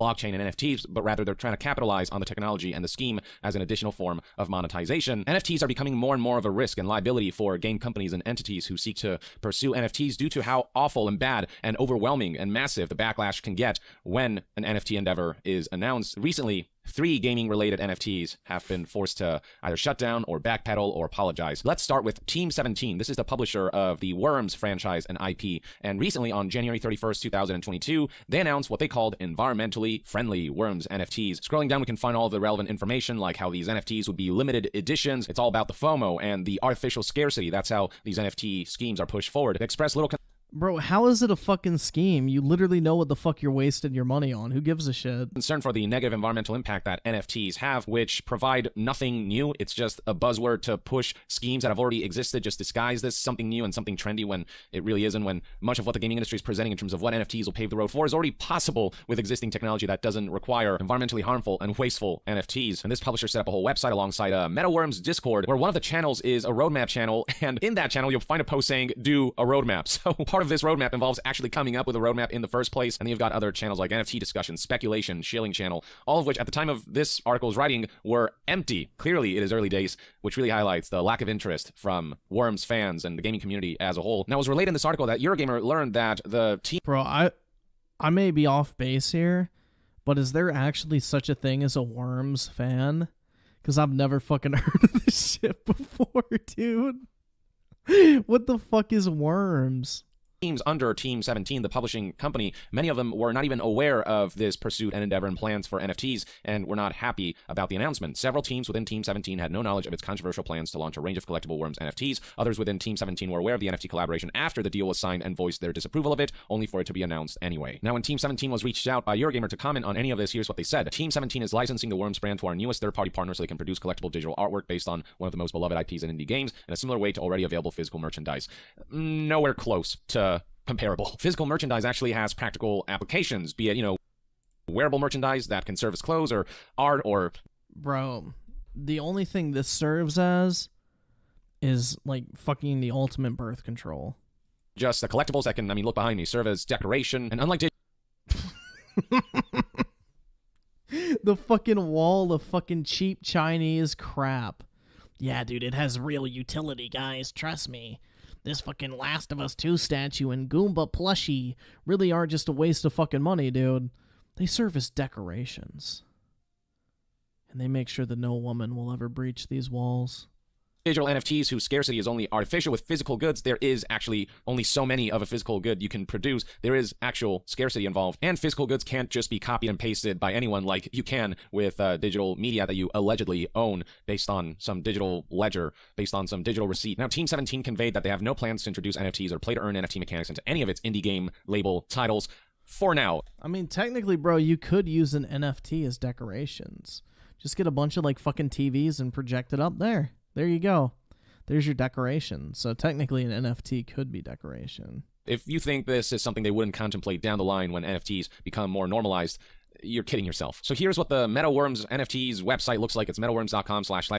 That actually doesn't look that bad. It's still up, even though plans were recently canceled, and I'll get to that in a bit, but you can click here to join the Discord, and here's an example of the kind of NFT art projects that you can quote-unquote own. This is... It's really not that bad, in all honesty. It's way better than most fucking NFTs, that's for sure. Is kind of hideous, and if I were gifted this NFT, this would be worse disrespect than if Santa were to gift me a Christmas present in the form of him taking a dump in a box that isn't even gift wrapped with no bow on it, just a cardboard box with Santa dump on it. I'd rather have that than this.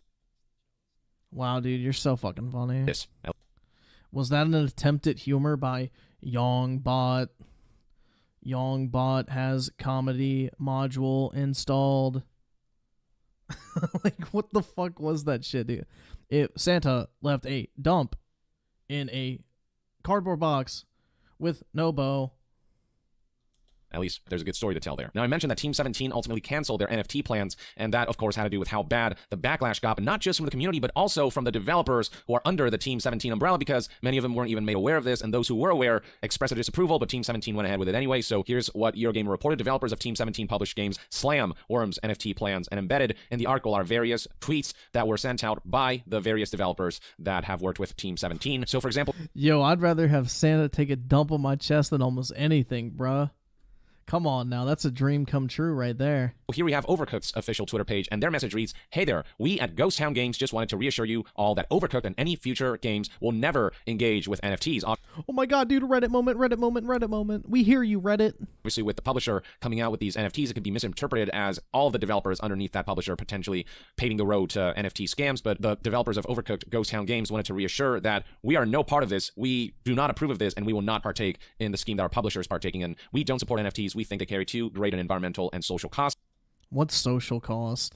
We also And what fucking environmental cost, bro? Oh my god, we use electricity.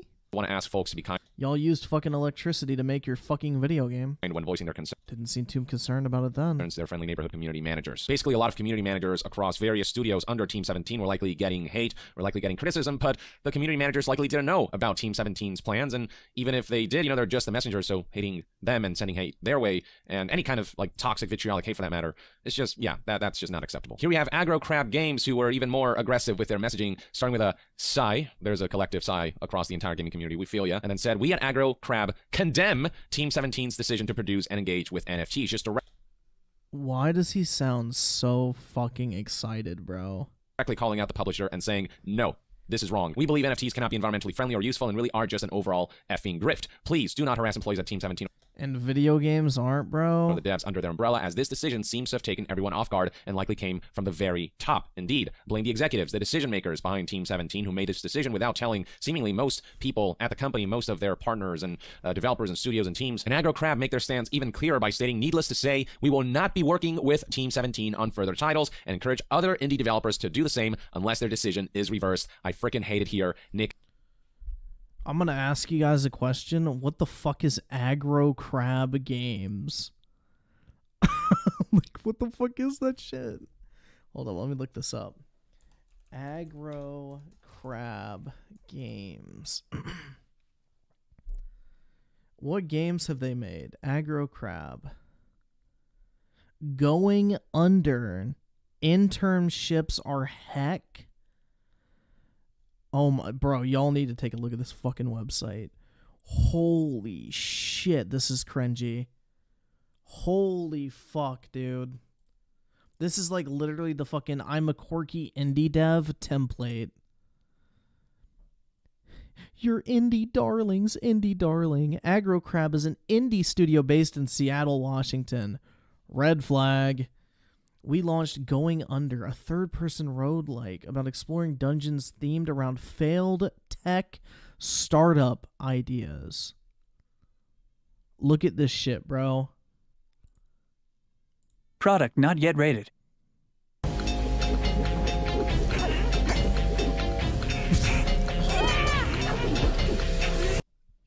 I'm sure Team 17's fucking devastated they're losing this type of shit.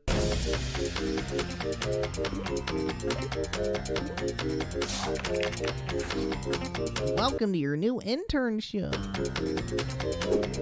This looks like it has the potential to sell a whopping 15 copies.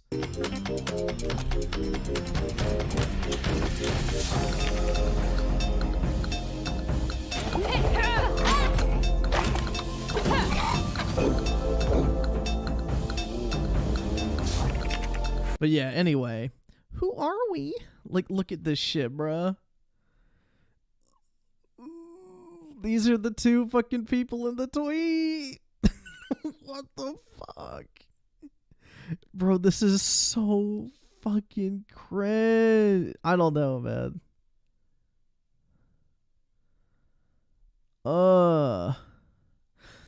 Look, hit us up. We're game for whatevs. Unless you're a G2A seller, then frick off. Jesus Christ, man. This is so fucking cringe. Oh my fucking god, dude. That tweet's probably the most attention they'll ever fucking get in their sad existence.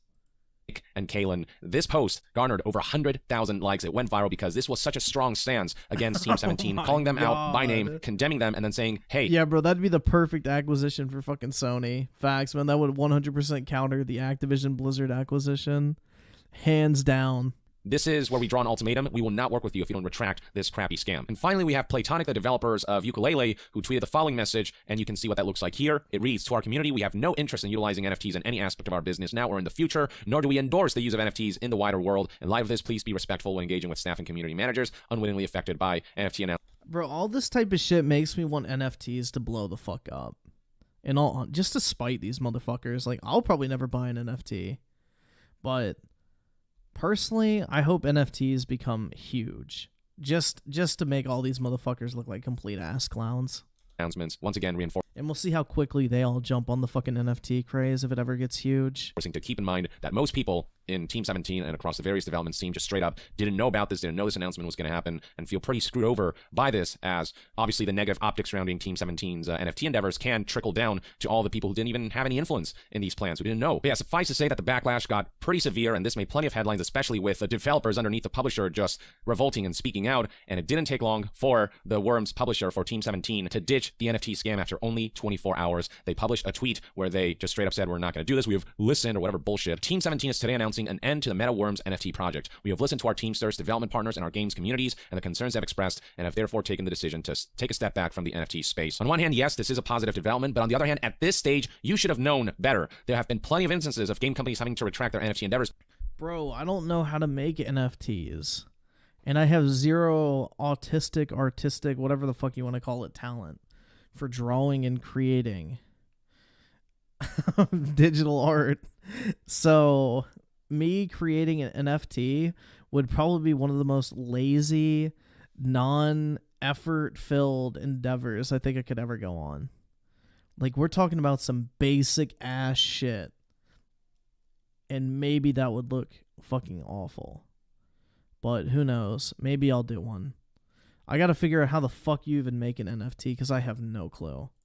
Because the backlash got so bad, the gaming community overwhelmingly has made it abundantly clear at this point that NFTs are just not an acceptable form of technology and monetization and implementation in video games due to the nefarious way in which they're being utilized. And yet Team 17, likely knowing all of this at this point, given how widespread the backlash has been, still decided to test the waters and then pretend like, oh man, we didn't know. We had to listen to the development partners and the Teamsters in our communities for us to realize that this was the wrong move. No, you knew this was the wrong move, or you should have known better at this point. These apologies are getting tiresome. I'm not accepting them anymore. You either don't do them at all, or you show your true colors if you decide to test the waters, even if you retracted down the line. Just stop it and get some help. So yeah, that's kind of been the big story surrounding NFTs and the way the gaming community is fighting back against them. But we also have an update on the Troy Baker situation. Recall that not long ago, on January 13th, 2022, Troy Baker tweeted the following: I'm partnering with VoiceVerse NFT to explore ways where together we might bring new tools to new creators to make new things and allow everyone a chance to own and invest in the IPs they create. We all have a story to tell. You can hate or you can create. What'll it be? And this quote especially gave the impression that what he was saying was, if you disagree with me, if you have qualms against NFTs, then you're just hating. Anything short of partaking in this endeavor is baseless criticism, and if you don't partake in NFTs, then you are not creatively driven. Those were kind of the implications that people took from this. It didn't help matters that right around the time that Troy Baker announced his partnership. So basically, you're admitting that people strawman the fuck out of what Troy Baker said. Got it. With VoiceVerse NFT, it was made known that VoiceVerse NFT had stolen somebody else's work and used it as part of their marketing material to promote their AI voices. That's emblematic of the issue with NFTs, this whole ecosystem where theft and scams and crimes are way too easy to get away with. And there's the fact that he was engaging with NFTs at all, and the fact that it was in the form of AI voices that would damage the voiceover industry. It took him over 2 weeks to finally respond. When he did, he said this: thank you all for your feedback and patience. After careful consideration, I've decided to not continue the partnership with VoiceVerse NFT. Intentions aside, I've heard you and apologize for accusing anyone of hating just by simply disagreeing with me. So on one hand, once again, this is a positive development, both the fact that he apologized for the way he... Hell yeah, guys. Reddit moment. ...messaged that tweet, implying that you're hating if you're not partaking in NFTs and that you're not being creative if you're not partaking in NFTs. And more importantly, he did end his partnership with VoiceVerse NFTs, but he's still getting plenty of criticism because it took him this long to end this partnership or to apologize and announce this, and also because he didn't apologize for engaging with... What the fuck does he have to apologize for? The dude was trying to get fucking paid. I don't think he gives a shit about you little motherfuckers on Twitter, bro. Dude's a multi-millionaire. I don't really think he's that fucking pressed. NFTs. He didn't necessarily denounce the NFT tech and the company. He strictly apologized for that hate or create bit. And so I don't know what to make of this. He did come on to Alana Pierce's podcast, Play, Watch, Listen, where he is actually one of the regulars. And there he talked about how he was actually just really ignorant about NFTs as a whole. And, I don't know the guy, so I don't know, what the credibility should be there. The podcast, I think, was a good episode where they actually... Bro, we got to have the official Diamond Hands NFT. Because only real fucking gamers will hold an NFT for the rest of their fucking life, dude. diamond hands creates a diamond future. He did sit down and talk about this, and the other podcasters who disagreed with Troy Baker's tweet or the fact that he was engaging with NFTs at all actually filled him in on good information. And one of the regulars, who is a game developer, promised to help Troy with his endeavors without the usage of NFTs. But assuming that he's telling the truth and that he was just really ignorant about NFTs, I hope now Troy Baker's a bit more educated about why there's so much criticism surrounding NFTs. And it's also worth noting that ignorance is not... Yong, can you name one fucking thing that's negative surrounding an NFT other than the environment? Which I don't even think you could still tell us specifics of why it's bad for the environment. But in none of these videos he makes bitching about NFTs, do we ever actually hear a valid reason for what the fuck is actually wrong with them? Not an excuse when you have a huge platform to spread, what are essentially scams in the case of NFTs and just bad information that can potentially be harmful. The fact that he went into this endeavor without knowing what he was getting into is not an excuse when you're spreading. Yeah, I'm pretty sure the NFT he'd be selling would not be a scam, but okay. That to other people using this big platform that you have, and Troy Baker has hundreds of thousands of followers, 420,000. So the hope with him is that he's learned a base number. And he won't rush into endeavors like this in the future, and that he'll understand the other side of the fence of why NFTs are so despised and why people are not looking forward to their implementation in the gaming landscape especially. Last but not least, on top of Team 17 having to cancel their NFT plans because the backlash got so bad, and on top of Troy Baker having to retract his partnership with... Didn't Konami still make like 200 grand from their fucking NFTs or something? Despite all the quote-unquote backlash. So, yeah. I don't really think companies are going to give a fuck too much longer. NFT company, we now have EA sort of backtracking their enthusiasm towards NFTs. As tweeted by Jason Schreier here recently during EA's financial briefing, EA expressed their hesitation about putting too many of their eggs in the NFTs basket. And this is especially rich given that previously EA CEO Andrew Wilson had said that NFTs are the future of our industry, but only 3 months later... They really are, though. Like, think about how cool it would be to have like a video game NFT where like your ownership of the game is tracked through an NFT and you can sell or trade that copy of the game to someone else. Like, that would actually be really fucking dope. In all honesty, like, the blockchain in terms of gaming would be really awesome. You could trade like in-game cosmetics with people, and it could be tracked and like stored in the blockchain, so you could figure out who has ownership of that item. You could trade like your digital licenses to video games, DLC or whatever. Like, honestly, it'd be pretty fucking cool in all honesty. I don't know. I think it'd be neat.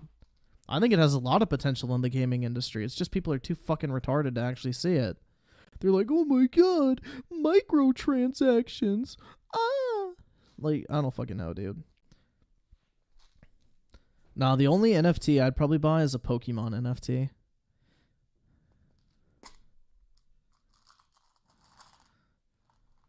I don't know. I think it'd be pretty sick if like you could transfer like your Steam library to somebody. Like, say you bought a game on fucking Steam and it's stored in the blockchain, which is linked to your Steam account. And at any point you could transfer that license of that game to someone else's Steam account. Like, that's pretty sick. I don't know. I think that has a lot of cool functionality. Yeah, CSGO skins basically are NFTs at this point. 100% agree.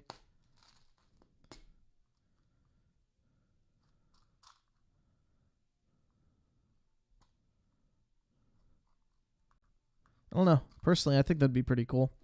It definitely does have a lot of potential. It has a lot of potential for a lot of stuff. It's a way to establish ownership of digital goods, which, if the world is going in the direction it's going right now, digital goods are going to become more and more prevalent by the day. So, yeah, I don't know, man. Be kind of cool. I'd be down for it. During the financial briefing, he came out and said that NFTs are not something the company is currently driving on, in large part likely due to how stigmatized NFTs have become, what a PR liability they have become, and just how much backlash NFTs get, just how near universally hated they are, especially in the gaming landscape. Now, EA is being a little more careful about approaching NFTs, whereas before they seem to be all in. And this all goes to show that the backlash matters. Voicing your opinions matters. When we do it en masse like this and it proves to be disruptive enough for companies' potential ability to make revenue and profit, we get them to back off and change their mind. So this is the positive development. CSGO skins isn't blockchain. It doesn't have to be on blockchain to be an NFT, man. Blockchain is just the method of establishing ownership. I mean, technically anything that's a non-physical item that you pay for is basically an NFT. surrounding all of this, just the fact that there's such a pushback against NFTs that companies are becoming more and more scared to implement them because they're becoming a riskier and riskier proposition. I am all for that. Tom Henderson, who followed the financial briefing and the earnings call, also tweeted about this. EA is not looking at NFTs in the metaverse at this moment in time. And IGN got the full quote from the earnings call. Here's what EA CEO Andrew Wilson said. Whether that's part of NFTs and the blockchain, well, that remains to be seen. The way we think about it is we want to deliver the best possible. Bro, I'm telling you right now, EA is praying for the fucking day that they can figure out a way to implement NFTs into FIFA Ultimate Team where they can take a fucking cut. You already fucking know they are like salivating at the idea of that shit. Possible player experience, says the company that time and again have prioritized rushing games out to launch to meet certain financial quotas over offering the best player experience by shipping a polished and complete product. We'll evaluate that over time regarding NFTs, but right now it's not something that we're driving hard against. EA seems pretty spooked about the overwhelmingly negative optics surrounding NFTs, and plenty of other companies, no doubt, are also getting more and more spooked. How is NFT a scam, bro? You literally know exactly what you're buying. Like, that's like saying, oh, dude, buying a song on fucking iTunes is a scam because I could listen to it for free on fucking YouTube. Like, yeah, but you're still getting like an official digital copy of something. Like, all you're doing is basically getting like a digital license, a link or whatever to consume digital media. And that's what it is at its truest form. I don't really know how it's a scam, bro. Like, are there going to be people that scam with it? Yeah, there's people who scam with everything. But in its, like, true form, when not abused, it's not a scam. Like, you literally know what the fuck you're paying for. You're paying for a link to a fucking JPEG. And if people are dumb enough to pay for that shit, that's their fault. Nobody else's. Like, let people spend their money what the fuck they want to spend their money on. I'm not going to buy a fucking link to a JPEG, but I sure as fuck am not going to get on YouTube and be like, you have no right to do so. Like, I don't know. I don't really give a shit.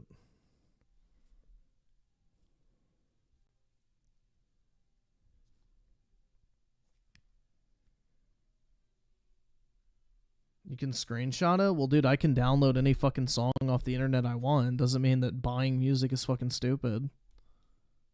So, I don't know. Or paying for a music streaming subscription's stupid. Though some companies are being stubborn, like Konami, who are so used to negative PR and so used to mass backlash and so used to just desecrating IPs and franchises that they're willing to double down, stating the following during their financial briefing and earnings call. We will also be selling non-fungible tokens, NFTs, in an effort to preserve content that has been loved by our customers as commemorative art. You don't need NFTs to digitally commemorate content. As long as it's out there on the internet, boom, it's already preserved. The NFTs element just tries to add that ownership and investment aspect to all of it for Konami to be able to bank off of. What they're basically saying here is Castlevania NFTs for its 35th anniversary was just the beginning, and with Metal Gear's 35th anniversary coming up soon, yeah, I would not be shocked if they desecrated that beloved IP as well with a scum. Yeah, Konami made like 200 grand for doing fucking basic ass JPEG images, so why the fuck wouldn't they keep doing it? Sale of Metal Gear NFTs. They've already desecrated it enough with Metal Gear Survive and frickin' Metal Gear Snake Eater Patchy Slot. What's one more piss and dump on the Metal Gear corpse at this stage? And I'm sure the same can be said with all of these other beloved Konami franchises, which are likely not safe from their scummy and... No, dude, why would you stream music? You could just fucking listen to it on YouTube for free or download that shit off of a fucking piracy site. Like, it's the same fucking logic. I don't know. It's just dumb. Like, why buy a video game when you can just pirate it? Like, the same fucking logic can be applied to a fucking NFT, bro. Like, in all honesty, a video game license for a digital distribution platform is basically an NFT. You don't own the game. You own a license to play that game. So, it's basically the same fucking shit. And greedy endeavors. And then there's also Ubisoft, who recently doubled down on their NFT pursuits by saying that players just don't get it right now, that they'll see one day just what an important aspect of gaming's future NFTs are. But they've still yet to be able to explain exactly how they're scrambling for any kind of excuse to sell this whole thing positively, but they've failed to do that. And then most recently, like literally just today, Facebook parent company Meta saw its stock drop by over $250 billion in value. 26% of its stock was just... This has nothing to do with fucking NFTs, you dipshit. It has to do with Apple's fucking privacy policy and them not getting enough new users. Wiped out after revealing that Facebook user base has declined, that revenue wasn't as high as investors were hoping. That has nothing to do with NFTs, you fucking dumbass. And the metaverse endeavor just isn't really doing all that much for the... The metaverse doesn't fucking exist yet, dipshit. Holy fuck, dude. Mr. Kill Jr. with the 5. I have so many games I've never played or beaten already. It wouldn't hurt me to make a quick buck out of them. Yeah, I know. It'd be awesome if you could transfer your digital copies of games through like the fucking blockchain and the license is tracked through that. And Steam just reads your fucking NFT wallet and it's like, okay, this person owns the license for X game. Now it is available for them to download on their Steam account. And then when they transfer the ownership of that license to someone else through the blockchain, Steam checks that and goes, well, this person no longer owns the license in their fucking NFT wallet, so therefore they can no longer access this game. Like, the functionality is pretty fucking dope, dude. I don't know. Personally, I'm kind of a fan of it. I think it's cool. If it's implemented right, it definitely has a lot of potential. And Exocom with the 2 going to bed now. Can I get an ear raid, please? Yeah, sure. Griffin Gaming. Gaming. Company. And while this might not be gaming related, Facebook has been one of the most outspoken and powerful advocates for the metaverse and NFTs and whatnot. So to see this company suffer is, it does bring a smile to my face. But in the gaming landscape, what a fucking dude! It's just, this is like literally such fucking loser energy. Like, just see this company suffer because I don't like it. Like, bro, what a fucking loser, dude. This is such a jealous mentality. But it has nothing to do with NFTs, so I don't really think you have any reason to celebrate, but okay. Yeah, companies are getting more spooked by the backlash. There are more indications of companies or entities retracting their NFTs endeavors, and some companies like EA are straight up just deciding not to lean fully into this until they see where this landscape is headed. So the pushback is definitely on some level working, whether that'll be enough to stop NFTs from seeping into games outright sometime down the line, because game companies are going to keep trying to inch forward, month by month, year by year. Whether it'll be enough to stop it outright, I can't tell you that for sure. Only time will tell. But for now, I'm happy to see that so many NFT endeavors are being pushed back against enough that they end up in failure. So yeah, that's one man's take. Let me know in the comments below what your thoughts and opinions are on the latest developments surrounding NFTs. What I feel are positive developments. I agree, man. What's bad for Facebook does fucking suck. NFTs is good for. Yeah, Facebook is big fucking cringe, dude. Big fucking cringe. All right, what should we watch next? I'm trying to think. There was something else I wanted to watch. Hold on, let me pull up my sub feed real quick. Let me check. There was something else I wanted to watch.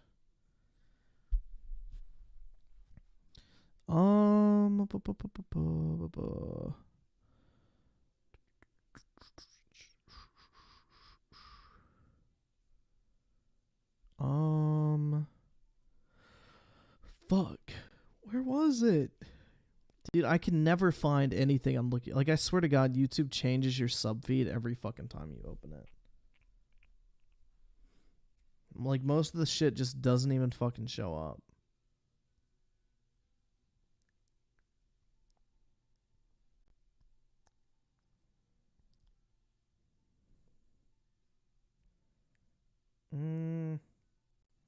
Damn it, bro.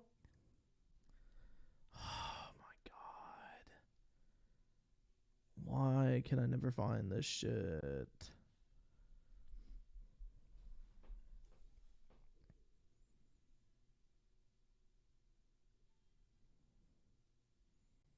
Can we watch Stepsis getting stuck? I fucking wish, man. Unfortunately, I cannot. Yeah, dude, I can't find the video. Fuck.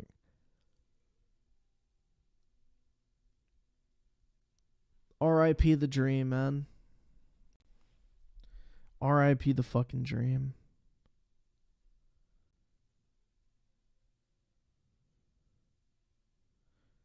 You call Yong Ya loser, and he's a successful voice actor. You do live streams with less than 500 viewers. Yikes. And I also have a full-time job, man. So, But yeah. I base my entire fucking life success off of my internet presence. Appreciate that, dude. Thanks for opening my eyes.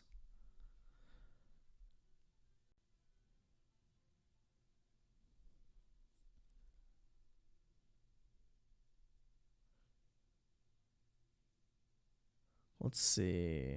Dude, I'm trying to think of something we can watch. There was something else I wanted to check. I can't remember what it was. Wings 007, has he uploaded anything recently or nah?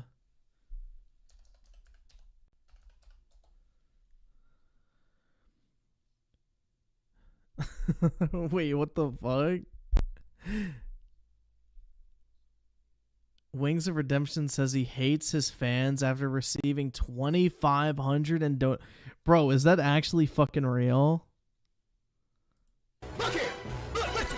Oh shit, I still have it on 1.5. Fuck, I forgot we're watching normal shit now. Appearing offline does not Dude, there's no fucking way he talks shit about getting 25 hundo. fucking stop. Fuck that nigga.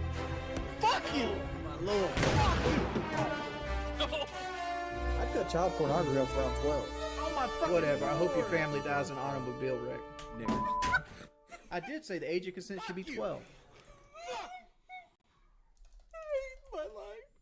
Do it. I can't keep this shit no more, man. We're at 21K here. We're at 400 from Alex, so we're at $2,500. Is where we're at. I don't know what, but like it doesn't show me. This is what my dashboard looks like. Can you see right here? Jesus Christ, man, 2,100. Damn. We have 99. That's nice as fuck, dude. Likes. 2.1K in chat revenue.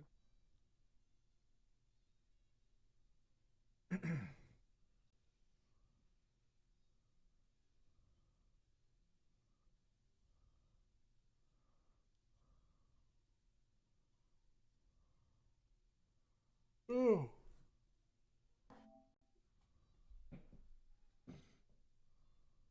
Why do I hate my fans? I can't let my stuff be open. Because if it's open, people will just harass me. Like, honestly. Either subscribe, donate, or get the fuck out. Bruh. That's crazy, though. 2.1K in chat revenue. That's fucking crazy. No, you can't charge back YouTube super chats. Google will fucking take your ass to court.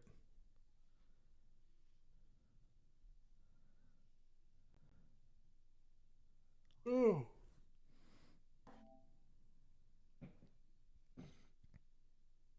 Why do I hate my fans? I can't let my stuff be open. Because if it's open, people will just harass me. I mean, that is kind of a fair point, but shit, bro. I don't know. That's fucking wild, dude. 2,100? Yeah, I am bricked up right now. God damn.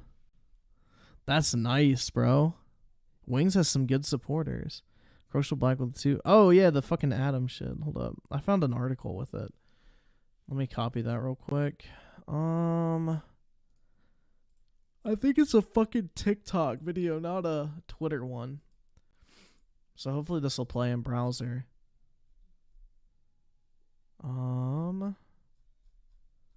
Why is it not showing up on the screen? Why is it not showing up on the screen? Why is it not showing up? All right, I may have to pull over my other tab.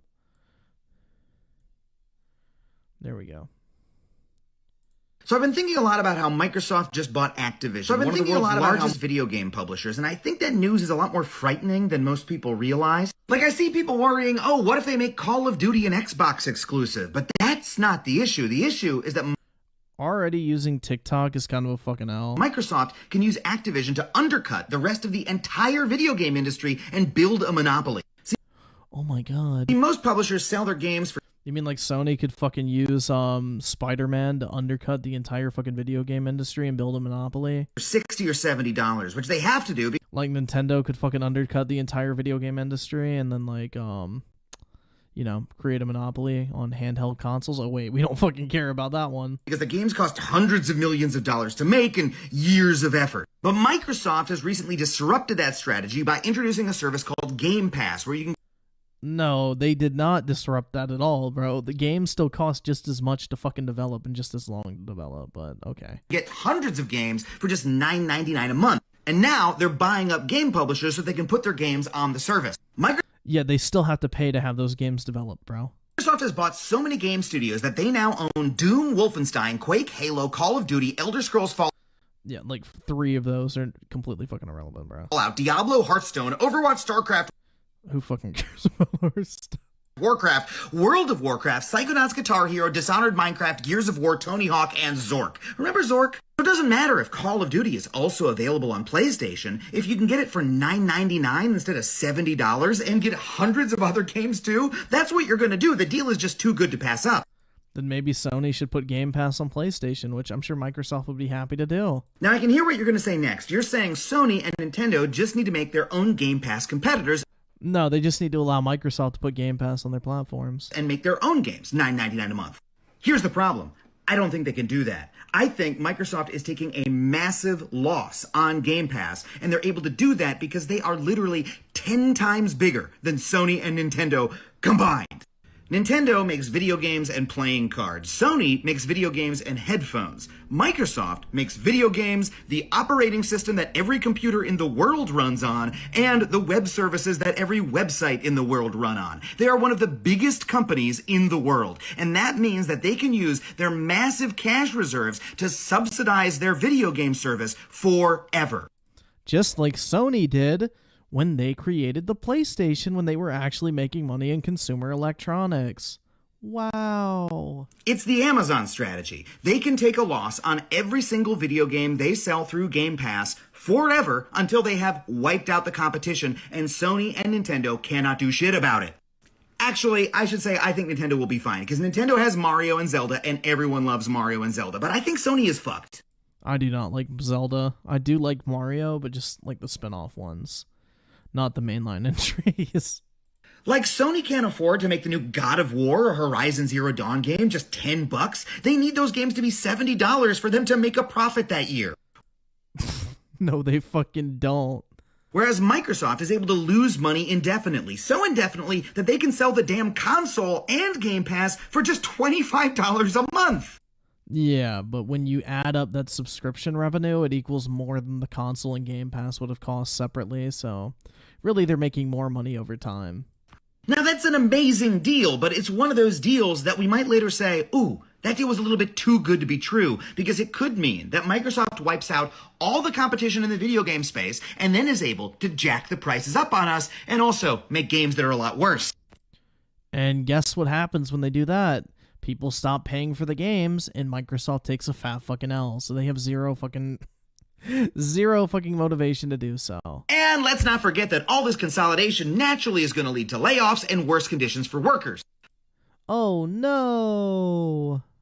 Microsoft isn't trying to be the Netflix of games. They're trying to be the Amazon of games. They want to use their massive cash advantage to undercut and dominate the entire game industry. That is bad for video game makers and video game players, and as someone who loves video games, I'm worried. Jesus fucking Christ. Dude, that was so fucking bad, man. A TikTok intellectual, bro. We are now at that point. We're motherfuckers on TikTok. Oh, dear God. So Crazy Cracker 831 with the 5. I can confirm Facebook sucks. I had Facebook flag one comment by me in a comment section to spam. It was Phil Spencer's Gaming. Not even joking. Bro, I don't even know why you're on Facebook. Like, just delete that shit. Unless you're like a fucking soccer mom or some shit, there's really no point to use Facebook. Like, Facebook is awful. Just get rid of that shit. You'll live a happier life. Their algorithm is literally designed to make you miserable. U-Generation with the 2, Young is a successful voice actor. Omega Lol. Yeah, didn't he get like that one role in a fucking dub anime or some shit? Which, I mean, I guess congrats, but it's a dub anime. So yeah. DVM Gaming with the 3. Mate, have you heard Young Yeah voice roles? I have not personally, because I don't watch dub anime, but if it sounds like dub anime, I really don't want to. And DBM Gaming with the 3, again, Young Yeah gets happiness from company's failures, sad as fuck. I know, dude. It's really fucking pitiful. But, you know, it is the way of the world, dude. It's just the way shit goes. And Lyra with the 2, I'm pretty sure AWS is bigger, more used than Azure. I don't actually know. Let's look that up.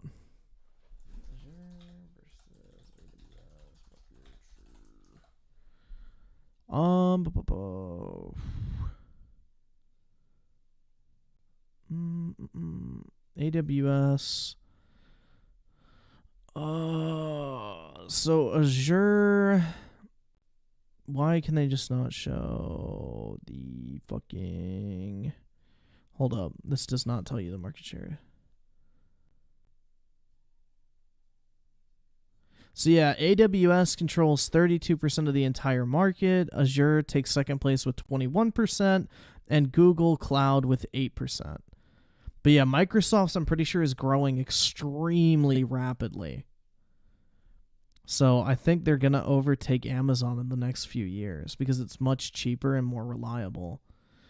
Like, that's the thing, is AWS is fucking awful, bro. Like, you know those days when, like, massive fucking website outages happen and, like, it seems like everything's down? Well, that's typically AWS, because AWS, in all honesty, is pretty shit. It was just the cheapest and easiest option to use for a long time. And Azure has kind of come out as a more steady and reliable option to it. And a lot of people have been transitioning from AWS to Azure in recent years. So that's kind of been the market shift. Azure is growing much faster than AWS. And in fact, AWS is actually losing market share directly to Azure. So, I don't know, man. It's kind of interesting. I don't know. I'm not too up to date on the cloud shit. I took a couple classes in cloud computing and all that type of bullshit for my master's degree. And we kind of, like, talked about that type of shit. The dude who taught the class was, like, an actual, like, I think his title was, like, a systems engineer or something, and he specialized in, like, cloud systems. I don't fucking remember. I barely paid attention in that class.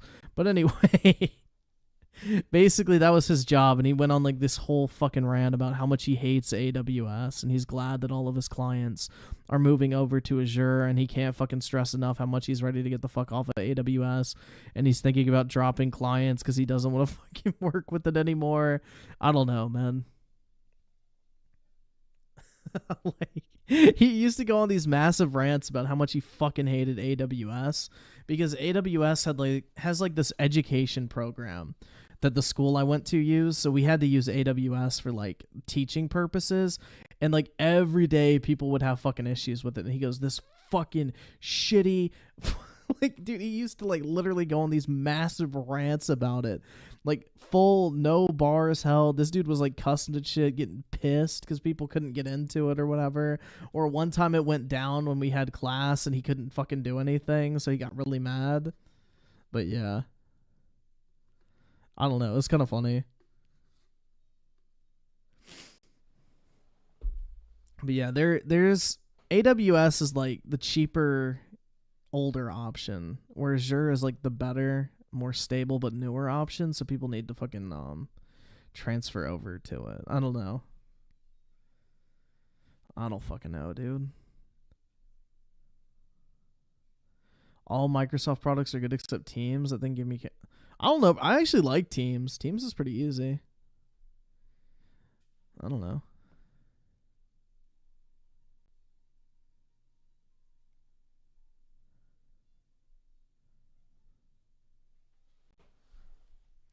If he hated AWS, why did he teach it? Because that's the program or the software platform that the university provided.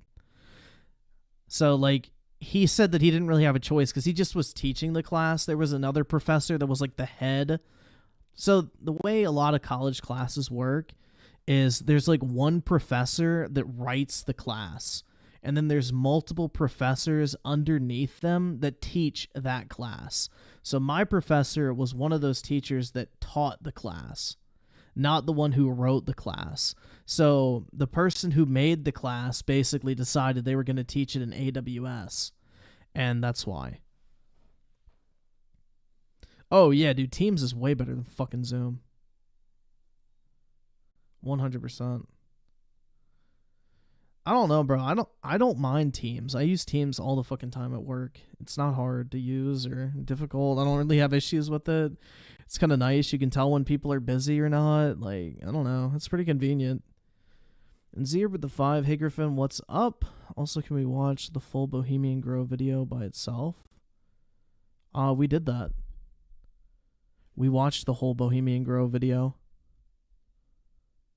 Or where can you watch it? Oh, shit. Fuck. Probably go to fucking Alex Jones's website. He probably has it up there, or you can probably find it on like BitChute or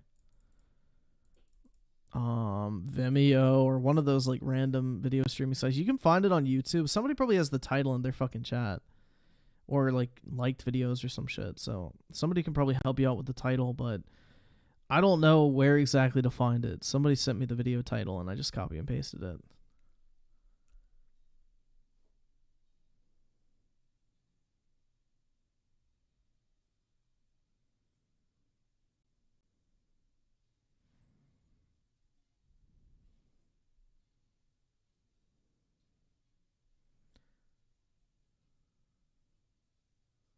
When I watched the Bohemian Grove video like a week or so ago. Yeah, about a week ago, I think. I believe.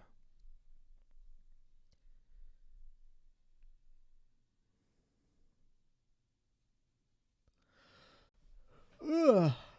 Fuck me, bro. Alright, what should we check out next?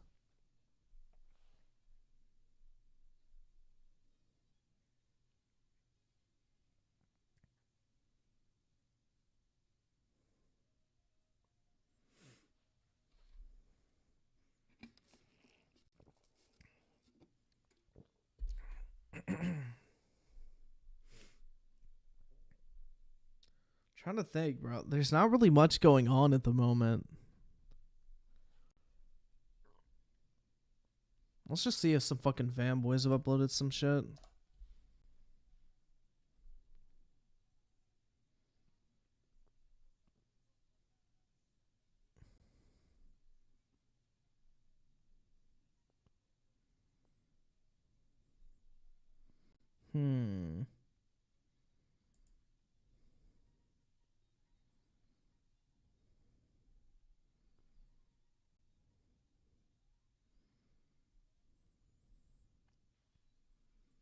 None of those really grab my fucking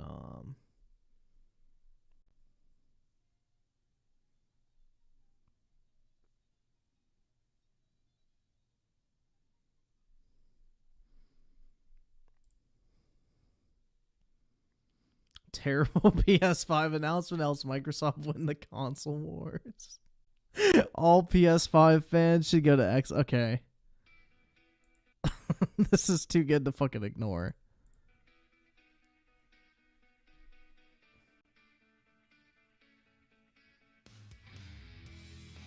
You know, sometimes I feel like people maybe misunderstand some of the things that I say or misunderstand where I come from when I am a little bit critical of one or the other brand. A lot of people consider that to be like a flip-flop situation, but it's not. Now, when it comes down to what Sony's doing, I think Sony has done a really great job just being themselves. And much like how Nintendo tends to do extremely well, 100+ million Switches sold, almost 1 billion pieces of software sold, they follow the beat of their own drum. That's what Nintendo does, and they're going to continue to do that. They're not going to go and change up what they do just because somebody else is doing that, right? They didn't go and make the Switch all powerful because that's what Microsoft and Sony were doing, right? Wait, I thought this was talking about the terrible PS5 announcement, not why the Switch is doing well. They put out a piece of hardware that's kind of mediocre at best. I hate to say it. And, you know, they focus. Bro, that shit's fucking donkey cheeks. That shit sucks. Like, the Switch is so underpowered at this point, it hurts to play on, which is sad. Rico Swab with a 5. Yo, I just got out from hanging out at the club. Never been to one before and can't confirm 100% that shit ain't for me. Did you get drunk or nah? I mean, going to a club's only fun if, 1, you have, like, friends there, and 2, you get drunk as fuck. Otherwise, yeah, it's kind of miserable. It's hot, packed. People are bumping into you all the time. Yeah. Doom Boom with the 2. Recent Tom Dark video on H3H3. I mean, possibly. We can maybe take a look at that. Age Generation with the 2. See if people are complaining about Dying Light 2. Oh, they are. But I don't know. It's on the games because that's what they've always kind of done.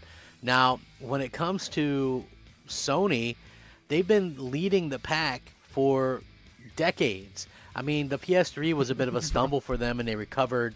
And, you know, obviously they lost a lot during that generation. But And they ended up recovering quite well, and it propelled them to be what we know of with the PS4. And obviously they're using that PS4 into, what we see with the PS5, which I think the PS5, a lot of it has to do, the success of it has to do with the PS4 itself. Now, I don't want to come down or seem like I'm coming down hard on PlayStation. Let me kind of preface this by saying I absolutely think PlayStation has the most incredible lineup of console exclusives I've ever seen this year. If everything releases as it should, they'll have that. They'll have that going for them. With that being said, I also got called a fearmonger and things, last generation. Back in 2018, 2019, just by going down the list of what developers Microsoft were acquiring and seeing what projects they were working on, I came to a very educated conclusion that 2023, 2024 would be the time that we see a lot of these games actually releasing. And people said I was fear-mongering and hating. It's not hate. I like Xbox. I love Xbox. You guys can see that. The passion is there. I love PlayStation. I think what they're doing is, right now what they're doing is great. This year is going to be fantastic. But I wanted to talk about how I feel like they're kind of screwing us over in one way. Oh, shit, dude. I thought Crap went back to PlayStation the other day. I guess he's already returned back to Xbox again. And maybe jumping the gun. Who fucking knows, bro? In another. But it's going to be an interesting topic either way. Hey there, everyone. I'm the Crap Gamer, and of course, this is Crap Gamer Reviews, your home for gaming news, opinions, reviews, and much more. You'll probably notice some changes around here, but hopefully that doesn't stop you from giving us a like and possibly maybe even consider subscribing if you haven't already done so. Thank you so much for choosing to spend some of your free time with me today. It means the world to me, and I know you guys are busy and stuff like that, so just the fact that you guys are out here kind of doing your thing is fantastic, and I'm so happy with that. Thank you, guys. Now, I wanted to talk about this because, listen, some of this stuff has been in the works for a little while. A lot of people say Sony needs more multiplayer games. Sony needs more multiplayer games. The only thing that I would say to combat that is, listen, a lot of the people that I hear say that are actually Xbox fans, right? And they say that because Sony has found such a winning formula with the single player, story driven narrative games. So I think that that's probably the biggest reason why we see that type of situation where people kind of complain about it. Like for me personally, I think that what they're doing is absolutely fantastic in the single player space. I, think that the third. So this is how they're fucking over fans. Party stuff. They're really making more fucking games. Kind of takes care of its own. And even if Microsoft pulls Call of Duty in a few years, there's still enough there that's going to keep people happy without Sony having to go overboard with multiplayer online games, right? And so I was on Crossfire podcast the other day, as you guys know. Once you pull Call of Duty from PlayStation, there's going to be a lot of people who play on PlayStation that are not fucking happy. They're not going to be like, well, at least I get Ratchet and Clank, dude. Yeah, sorry. Nah. It's on Mooch's channel, and that's every Friday at 7 p.m. Eastern. And things got a little bit heated. There was a lot of PlayStation fans, and I'm a PlayStation fan. And I was just kind of basically talking, and my point of view was this. As a PlayStation gamer, the Bungie purchase did absolutely nothing for me as a gamer. I get nothing out of that. Exclusive. You get nothing out of that, even though they're working on 10 fucking games? Wise or what have you, right? Like, that's just the God's honest truth. I'm getting nothing out of that. Now, some people might go, okay, well, they're going to get money to make more games. Listen, the number one company in video games are going to make video games. Okay, if they need help paying the lights or something, that's on them, right? They've already raised the prices of games, $10 this generation. They've got 50 million PlayStation Plus subscribers, and those aren't based crap dollar deals, folks. They've got money. They've got plenty to build video games with and reinvest. And that's the point that I would make when people bring up, the money thing. And then people bring up, they're going to help their other studios. Well, did you really need to pay $3.6 billion for that? But that's neither here nor there. The 10 live service games over the next couple few years, I think that is the point of contention. Think about this for a second. How is that a point of contention? It's literally the only type of game Sony doesn't fucking have. Microsoft, who are bashed a lot and known as a live service company, doesn't have that many. right? Because at what point are you actually competing with yourself? Now, I can go down a list of Microsoft's live service games, and some of them are very old. I mean, do we even count those? I don't know how active they are or whatever, but look, Sea of Thieves came out in 2018. That's a 4-year-old game. Yes, that's a... Is Sea of Thieves still active? I think we've checked this before, and it was. Let's see how many people are on Sea of Thieves on fucking Steam. Yo, that's pretty fucking good, man. 12,000 people are still playing Sea of Thieves. How many people are on Halo right now?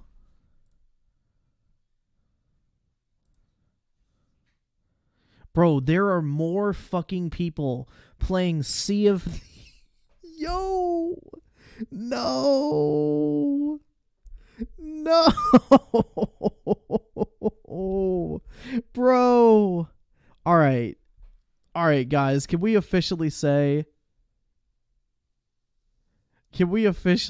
say that Halo Infinite is in fucking trouble right now? Bruh, this free-to-play fucking first-person shooter has less people playing than fucking Sea of Cheeks, bruh. And Sea of fucking Thieves costs money. Oh my god. No. Oh shit. Bro. Oh my god. Oh my god, dude. That is a fat fucking L. I don't care, man. There's no damage control for that shit. There is no fucking damage control for that shit. There are more people playing a fucking $40 game on Steam that came out like what? This isn't the release. It came out in like 2017, right? So most people probably do have this shit on like the Windows Store or Xbox at this point. So the number of people playing on Steam is probably very limited. But let's just say, you know, whatever. It still costs money. So, like, literally, you have a free-to-play game getting outperformed by Sea of fucking Thieves, bruh. A 4-year-old $40 game on Steam. Holy shit, dog. That is not a good look. I don't care who wants to try and damage control that shit. That is not it, Chief.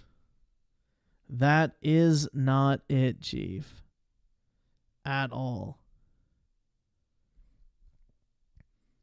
Oh my god. Yeah, Halo is on some fucking life support type shit right now. They need to get their act together. The live service game. State of Decay 2 came out in 2018. A live service game, but do we even count that at this point 4 years later? I don't think it's very active, you know. Do we you know what I'm saying? Like, look, Halo, that's a live service game. Okay? Forza Horizon 5, that's a live service game, right? I think that we're sort of kind of figuring this stuff out as we go along, and you know, it's just crazy to think that people don't realize or don't think that having 10 live service games might, and I'm not saying 100% for sure, but might take away from some of their other stuff that they're doing. So I found this very interesting article that's talking about who's developing these 10 plus live service games that Sony has planned through 2025.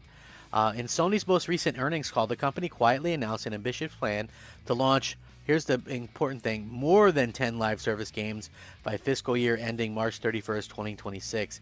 That's over 10 new projects launching in just 4 years.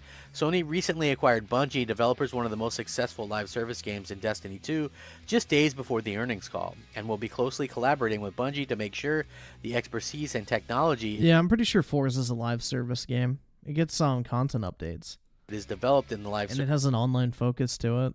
Service game space can be used.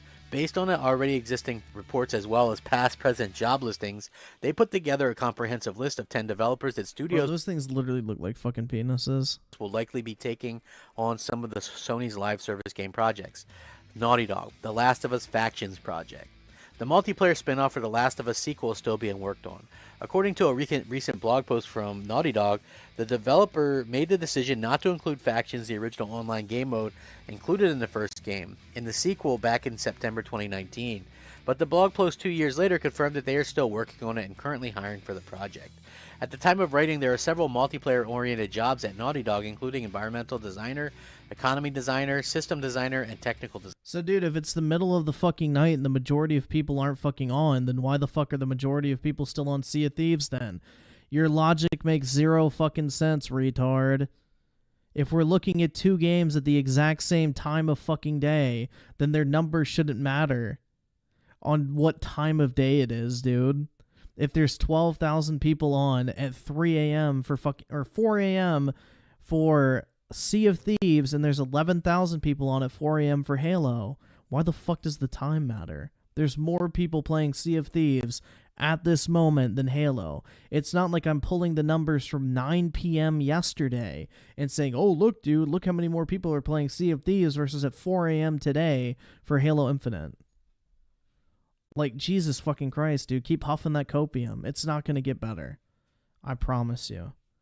It's not going to get better. Just men lie, women lie, numbers don't fucking lie, dude. There's no point in trying to argue against numbers. Crazy Crack at 831 with the 2 Amazing Bros video on Geeks and Gamers Next. I mean, I was kind of told the other night that it was just kind of like fucking nothing, so I don't really think it's even worth watching. Y'all can go watch it if you want. But from what I heard, it's basically a big fat fucking nothing, so I don't really know if it's worth the time. Groovy Pam with the 2, post the Steam Halo numbers on the Halo Reddit. Bro, how to get banned immediately. How to get banned on the Halo Reddit immediately. Emperor DXD with a 35. Halo is 3rd on Xbox, Destiny's 12. And they have 250 players on Xbox, so Xbox is more... I'm not talking about Xbox, bro. I literally didn't even mention Destiny either. Like, what the fuck are y'all talking about? Like, y'all... Alright. So this is where the projection comes in. I literally was comparing Halo and Sea of Thieves on fucking Steam. That was it. That was the only 2 games I fucking mentioned. Not once did I mention Destiny. Not once did I mention on Xbox. I literally just said, let's check. So I don't know why the fuck everybody's like hopping on my dick for this type of shit and projecting their own insecurities about games I never even fucking mentioned. When did I mention Destiny in the past hour? Like, y'all are projecting that insecurity, bruh. That Review Tech USA video where they said they have 700,000 daily players is rocking y'all motherfuckers. Apparently, dude, it left a lasting impression that even though I never mentioned Destiny, it's still in the back of your mind. So, yeah. Also, Xbox doesn't post player numbers, so I don't know where the fuck you're pulling that shit other than straight out of your ass. Jaden App with the 7. Appreciate it, man. Big ups. And Lyra with the 2. Halo only has 700 people more than Forza Horizon. Oh, shit. Really? I mean, that's not surprising. I feel like Forza Horizon has a bigger player base. Like, bro, Forza Horizon, I'm glad, is actually getting the recognition it deserves, bro. That is a great fucking racing series, and I'm glad it's becoming more and more mainstream. Because it used to kind of be, like, more niche, but a lot of people have actually given that franchise a shot. And it's kind of cool to see, because Playground makes some fucking awesome games. Designer. Particularly, the listing for the economy designer heavily indicates that factions will exist as a live service multiplayer game with... You literally think... Wait, hold up. If you think Sea of Thieves is better than Halo Infinite, you're delusional? Bro, literally, one of my original videos that got, like, my channel on the map on YouTube was me shitting on Sea of Thieves. I fucking hate Sea of Thieves, which is why I think it's fucking hilarious that Sea of Thieves is surpassing Halo Infinite on Steam right now, even though Sea of Thieves costs money. That was the whole fucking point, because I don't like Sea of Thieves. That was the entire point of it, but please, keep projecting those fucking insecurities, bro. With numerous It fuels me. Responsibilities focus primarily on monetization, revenue, and retention. So, right there, you have the #1 studio in the world, right, in my opinion, that makes narrative, story-driven games, and they're making factions. And before you say, well, they're working on multiple projects, yes, but their other project is a remake of The Last of Us Part 1. And wow, surprise, surprise, they ran out of ideas for over-the-shoulder third-person action-adventure games set in an open-world post-apocalyptic setting with a heavy emphasis on narrative. Probably that's going to be coming to PC, and that's the only reason I can think of the remake. The other one is Project Matter from Bungie, a multi-plat game. It's going to be on Xbox. Sony and PlayStation will be heavily relying on Bungie for its contributions to its larger live service plans. Obviously, the continued support and development of Destiny 2 will be a foundational part, but Sony's looking forward to one of Bungie's future projects.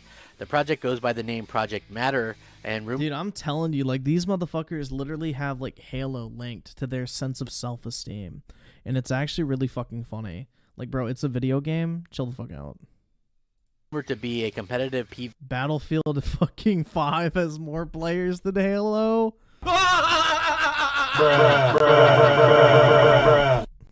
Goddamn. Goddamn. VP title with a heavy focus on esports potential. So they buy Bungie for, you know, almost Halo is in desperate need of some fucking life support, dude. $4 billion, and then we see that they're going to be doing multiplat. So they would have got that game anyway, and it's going to be agreed. Port Halo 5 to PC right now. I want that shit immediately. I would be very fucking happy if that happened. On everything. Guerrilla Games has an unannounced project, which is hiring for multiplayer. So the team behind, you know, Killzone and of course Horizon series is also doing that. Insomniac Games has an unannounced multiplayer Marvel project. Insomniac Games has, according to Eurogamer, reported a potential multiplayer title back in June 2021 after Insomniac tweeted out a fresh round of job listings that including a multiplayer systems designer. A few months later, reports surfaced that Sony was looking to develop a PlayStation-exclusive multiplayer title set in the Marvel Universe, with many signs pointing towards Insomniac. So, I mean, I'm not sure exactly, you know, what that one could be, or if that's something that, you know, I just prefer the single player stuff because we see what happens with Avengers as a live service game, right? And then we saw how good Guardians of the Galaxy is at just being a great single player game, okay? Yeah, and we look at a game like Halo 3 versus Halo 3 ODST. Which one left a more lasting impact? Lyra with the 2, oh my god, they're right. Battlefield 5 is over double Halo. Yeah, for real.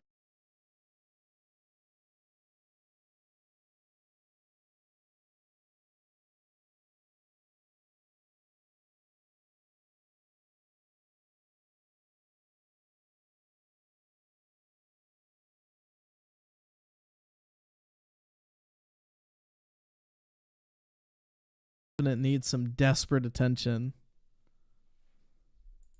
Haven Studios. Yeah, at least Halo Infinite is more popular than Battlefield 2042. They can hold that W. And Barista Craig with the 2, when I get bored of gaming, I switch back to RC cars. Fair enough, man. It's good to have multiple hobbies. When I'm not gaming or working, I have my Pokemon card shit, so yeah, I don't know. It's never a bad thing to have multiple interests. That's for fucking sure. That could be one. They're working on a new online project for Sony. Sucker Punch, who did Ghost of Tsushima, have several job listings available for people to work on spectacular multiplayer game. So I mean, listen, if they should be working on Ghost of Tsushima 2, not a multiplayer game, right? Like that's the thing that I don't want to see, is that these great studios who are worked on these great single player games force and do multiplayer. Like, these games don't need it. PlayStation London Studios. Several listings for London Studio are seeking to bring people in on upcoming PlayStation 5 online games, with particularly folks that have worked on live service games. Firewalk Studios is a new studio currently with an unannounced original IP as part of its partnership. Bro, the only one thing that could probably get me to go back to Halo right now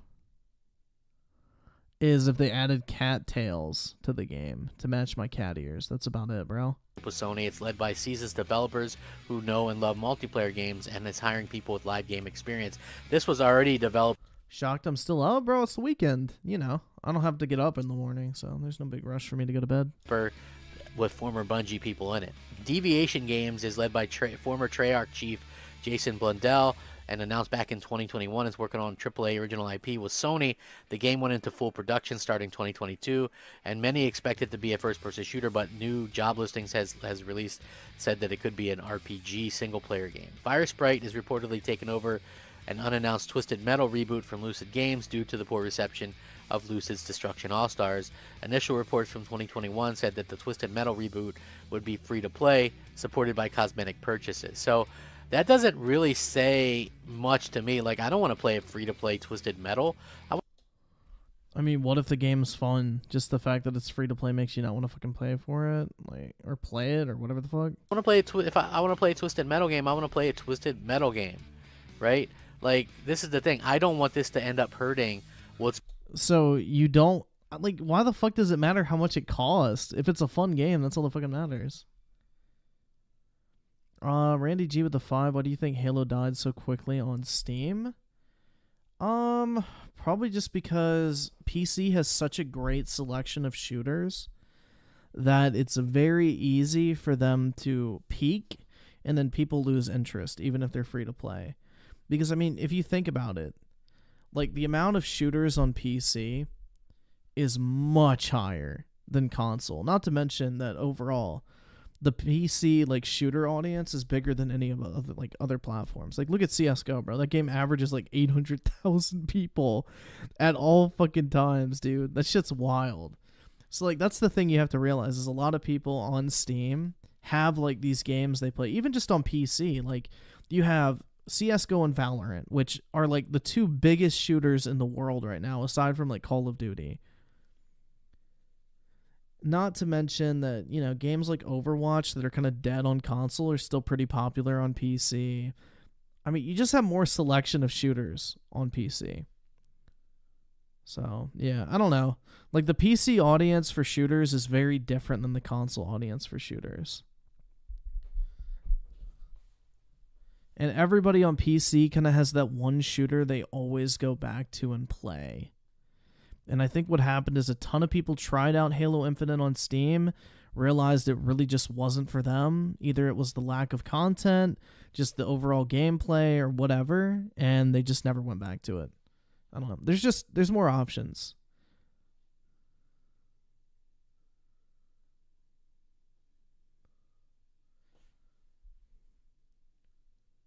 I mean, like, think about it. Destiny 2 across 3 platforms gets that many players in a day that CS:GO has on concurrently. Like, almost no video game can reach like a 700,000 concurrent player count on one platform. Like, that is a fucking juggernaut, bro. Like, look at this shit. I don't know what it's at right now. Yeah, 657,000, dude. Like, that is fucking insane. That is absolutely fucking insane, bro. Like, that is a monster franchise. Like, just think about that. This many people log into Destiny across 3 platforms in one day. At any given point in time, you open up CS:GO, that's how many people are playing at once. So this probably translates to about maybe, who fucking knows, like 10, 15 million people playing every single day. Like, I don't know, man. PC just has massive shooters on it, so there's a lot more competition. What's going on at PlayStation, because they don't need to rush around and do things to be number one. They don't have to change everything. They could play to the beat of their own drum and still come out on top. I don't understand this almost panic kind of, let's get games as a service. I don't understand that at all. Maybe you guys do. Maybe you think I'm overreacting. I don't know. Let me know what you think down below. Sound off, rate, comment, subscribe. Rack 'em up, fact 'em up, Crep Gamer 'em up. Crep Gamer out. Yeah, bro, CS:GO is a fucking addiction. Pothead investor with the 5, bro. If Microsoft bought Sony, suicide would skyrocket. Probably. But at least it'd be short-lived. But, like, I'll give you guys an example. I mean, I already have it pulled up. I have 979 hours in CS:GO. Can y'all guess what game mode that's all in? And then also for Halo MCC, I have 1,300 hours. So it's not like, you know, I'm sitting here like, Oh my god, bro, I fucking hate Halo. This game's so fucking lame, dude. It's like, bro, I'd literally probably have more time in Halo MCC than all of y'all motherfuckers in chat. So, don't even fucking at me with that. Why do you fucking hate Halo, you piece of shit? Like, unless y'all are matching me with that fucking game time, I don't think you got room to talk. Yeah, it's all surf. All that fucking CSGO shit surf. All that CSGO time is fucking surf. 100%. Maybe like 10, 15 hours of deathmatch. But outside of that, it's surf. Yeah. 100%. BTR producer of the two, how does MCC compare to Infinite? Oh, yeah, let me check. Let's see. Halo MCC Community Hub. Yeah, 4,000. So it's really dead compared to Infinite. Infinite is about 3 times as many people. So, yep. I don't know, dude. I don't fucking know. But Dying Light is lit.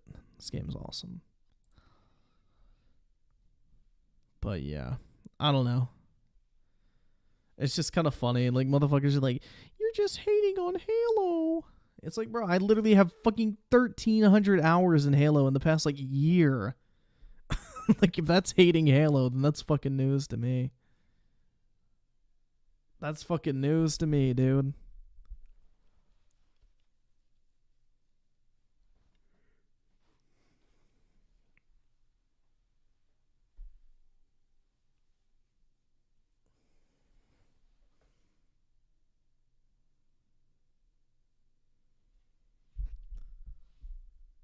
So let's see. U Generation with the 2. I have over 2K hours in CSGO all comp.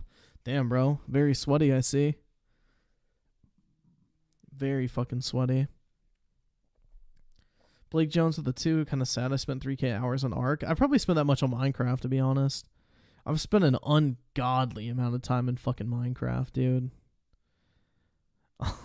Like... way too much fucking time. Griffin not gonna have samurai skin? I already have the fucking samurai skin. In fucking Halo Infinite?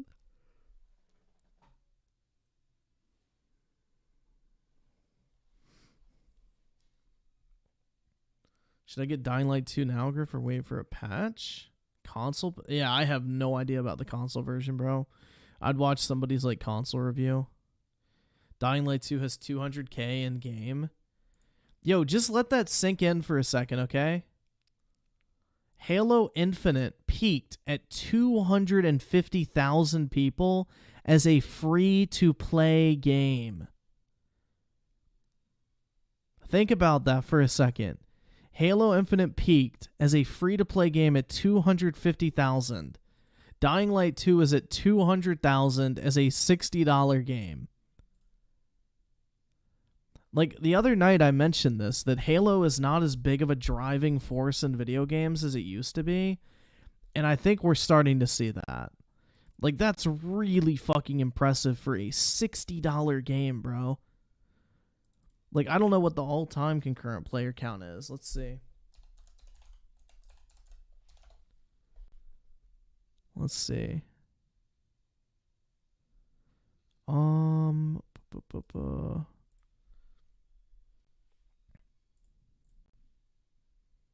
Let's see.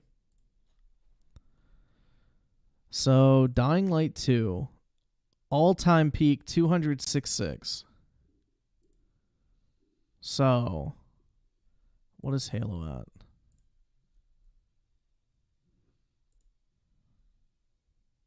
Is it even on the list?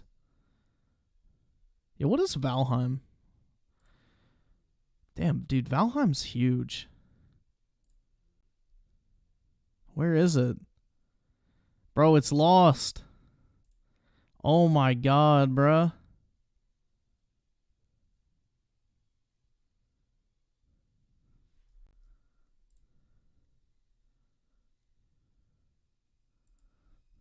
It's gone. Where is it? Forza? Bro, where is it?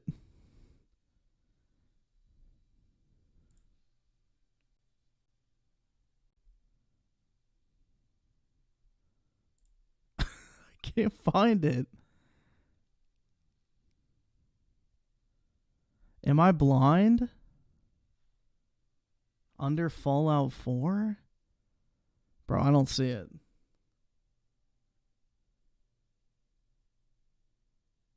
$63? Okay. There we go. What is that? So. Okay. Guys. Do I kind of have a point here? That Halo Infinite is just not as big a force in gaming? Or Halo in general is just not as big a force in gaming as it used to be? Am I like kind of fucking tripping for saying that? Or nah? Like Dying Light 2, a free-to-play game, or no, a fucking $60 game, has a higher all-time peak than a free-to-play game. Am I off base for saying that type of shit? Is that like crazy?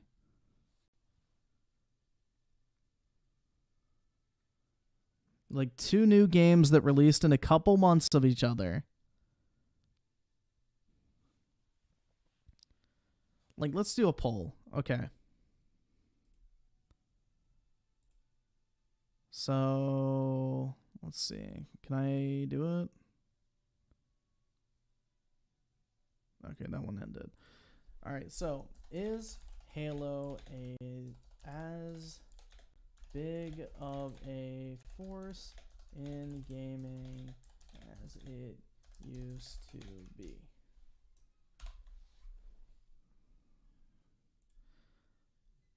But, like, think about that, though, for a second. Like, I'm not saying which one's better, so for all the fucking retards in the chat saying that shit, I don't fucking care. Is it not weird to anyone that a free-to-play multiplayer shooter, which is the #1 type of video game in the world, yes, the largest genre of video games in the world is online multiplayer shooters, a game that came out as free-to-play has a lower all-time peak player count than a fucking single player or co-op, whatever you want to fucking call it, blah, blah, blah, a fucking full-priced, single-player-focused co-op game that costs like full price. Like I said, man, men lie, women lie, numbers don't fucking lie. So, I don't know, man. It is a big W for Techland. I'd love to see it, bro. I love Dying Light. It's one of my personal favorite games I've ever played. But yeah, it's just like, it's kind of wild to think that this game, being full price, had more people download it and play it at the exact same time as a free-to-play multiplayer game with zero barrier to entry.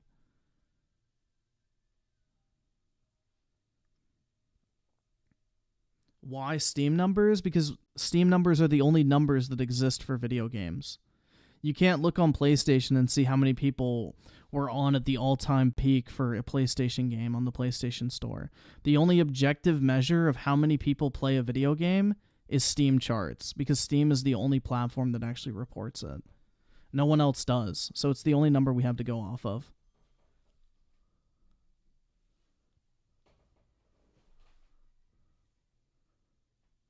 This game just came out. Why capping? Give it 3. Dude, it has nothing to do. We are looking at all-time peak, dumbass. All-time peak doesn't matter how fucking long the game's been out. Like, are you joking me? Bro, all-time peak doesn't change for a game. Like, bro, Dying Light 2 could be out for 8 years. The all-time peak will always be the all-time peak. What the fuck are you talking about? Dude, it doesn't matter how long the fucking game is out for an all-time peak. Holy shit. Goose with the 2-3-4-3 is poorly managed. Yeah, I think so as well. The fact that they didn't have a fucking team deathmatch mode on day one is like proof enough. Like, that's actually fucking sad.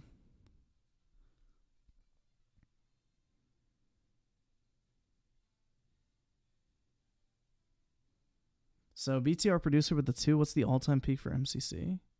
That's a good question.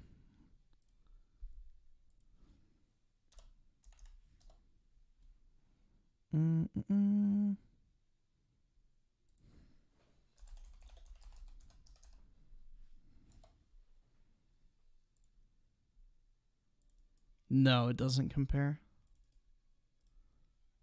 Yeah, nah. All-time peak's only 93,000. Not very high.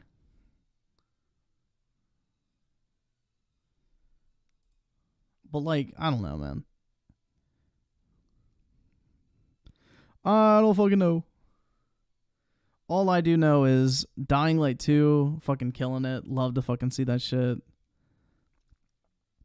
Apex is doing fucking great. Jeez. CSGO is still absolutely dominating. Same with Dota, bro. Like, it's kind of amazing that Valve literally has the 2 most played games, and they're both almost 10 years old each. Like, that really just shows you that when Valve makes a fucking video game, that shit is fire. Like, that's almost like a timeless classic.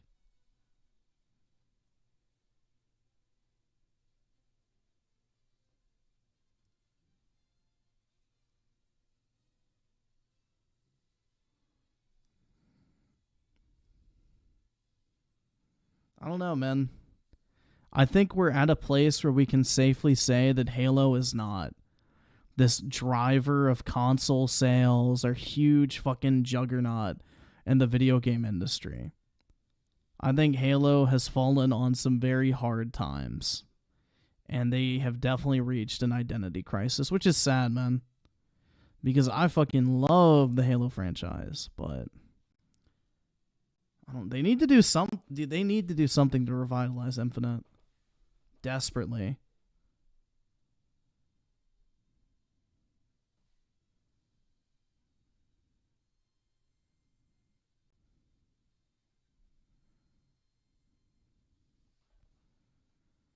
Halo Infinite's only doing bad because it's not a battle royale. Fortnite kids only care about battle royale games. Then why the fuck is Dying Light 2 doing well? That's a single player game, bro. They definitely wouldn't give a fuck about that.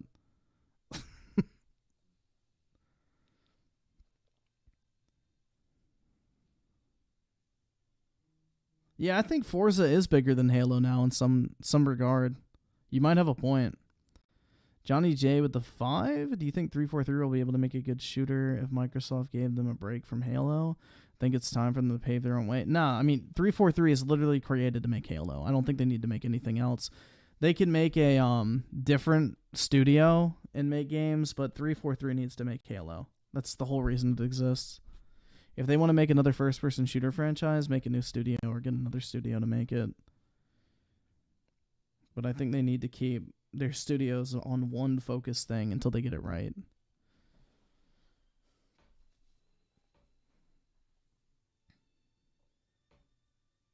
I don't know, man. It's interesting to see.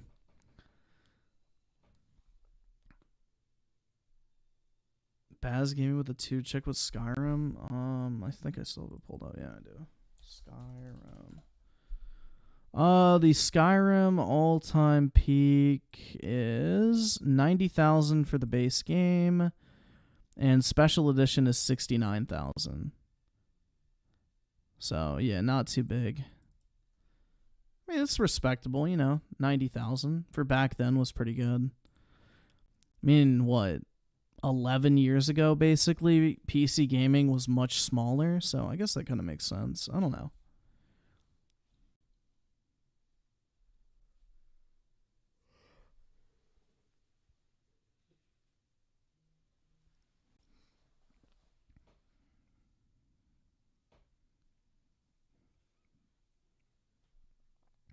Yeah, Elden Ring is going to be fucking huge, man.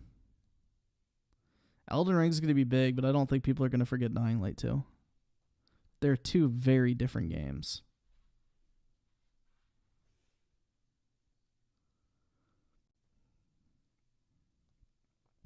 So 343 tweeted their game recently had 20 million players total. Horizon 4.25 has 18 million so far. Halo's free to play. That's Forza Horizon's getting huge. Like, I'm actually kind of happy to see it, in all honesty. I like Forza Horizon a lot. It's a fun franchise.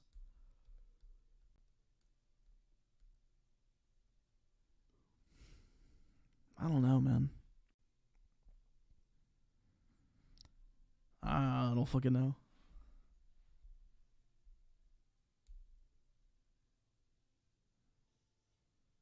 Yeah, the market share of PCs is bigger than console, I believe, right?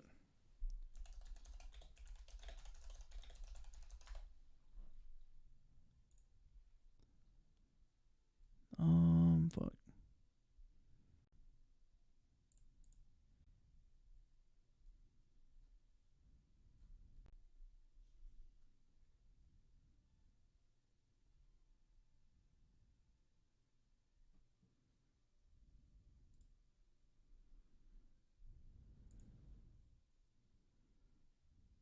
Like, if we go here.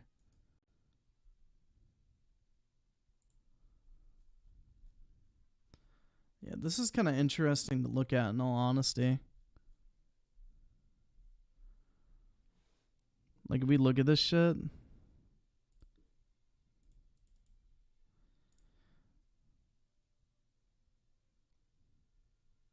Okay, yeah, console is a little bit bigger. Okay. Yeah, either way, man, it's still pretty crazy. Considering there's 3 major platforms versus, like, 1. But yeah, mobile is... Dude, like, this is the thing I love, is whenever somebody says fucking, monopoly, bro, unless you're tapping into this mobile market, you're never gonna be a monopoly. Like, unless you carve out a massive fucking portion of this mobile market, you're never gonna be a monopoly.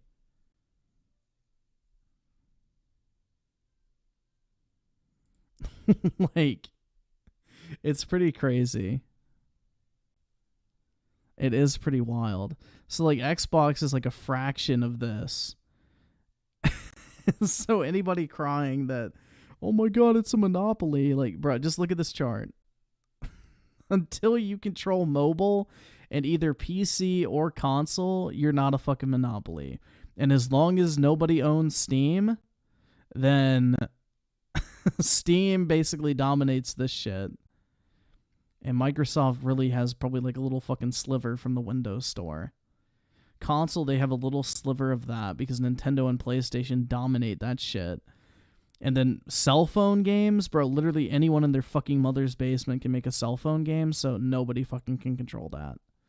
It's literally impossible to control the cell phone market, but I guess you could say Apple and Google Play control the majority of that. But yeah, basically fucking possible to have a monopoly.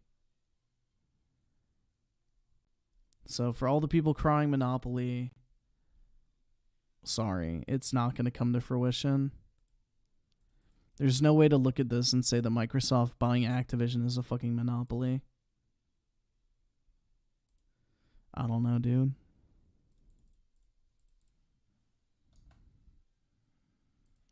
So, interesting poll results. Is Halo as big of a force in gaming as it used to be? Let's end the poll. I'm surprised it was this big of a split, in all honesty. 79% say no, and 20% say yes. Interesting. Yeah, I would have expected it to be a lot closer to 50-50, so...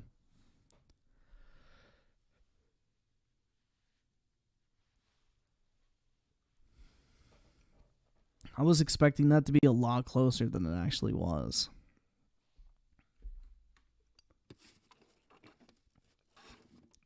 No, I don't really play Halo Infinite anymore. I kind of got bored of it. Just playing the same 7 maps and disliking the majority of them has not really held my attention.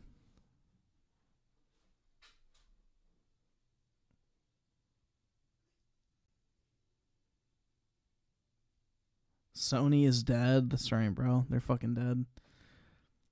Let's see. BT Ronin with the 5. Besides Halo 4, how come 343 hasn't been able to release a complete and working Halo game? I'm no executive, but management would go if I had a... Oh, yeah, definitely. I'd fucking axe that entire lineup. I'd say, what the fuck are you guys doing?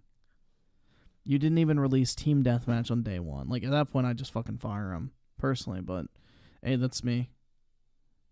And later with the 2, CSGO BR isn't played, but only people play Battle Royale. That's right. You know, Battle Royale is the only mode anyone ever fucking plays, even though CSGO Comp is literally the biggest shooter in the entire world, basically.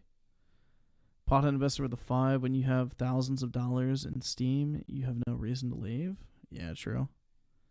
I definitely have no fucking reason to leave Steam.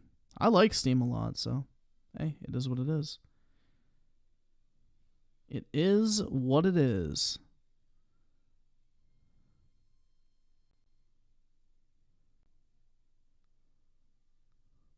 I don't know.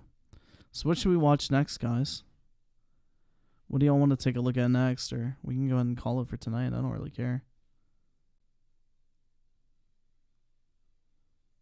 Anything else we want to take a look at?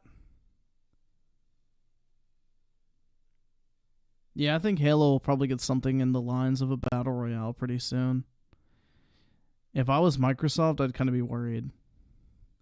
Griff, have you seen CSGO's all-time peak, 1.3 million? Yup.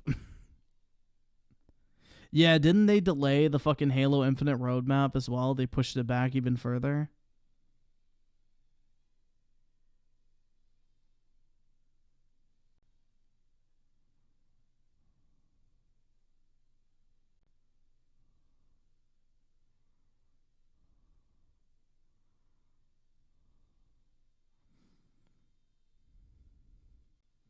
Yeah, I may just go ahead and call it for tonight, guys. I'm kind of fucking tired. So I don't really know if I would be able to commentate very well. So we'll go live tomorrow night. Hopefully I can find some more shit to watch. I mean, it's kind of been a struggle. It's been pretty boring on honesty in the internet. So I'm going to go ahead and hop off for tonight, guys. It's been, what, 5.5 hours? So good stream.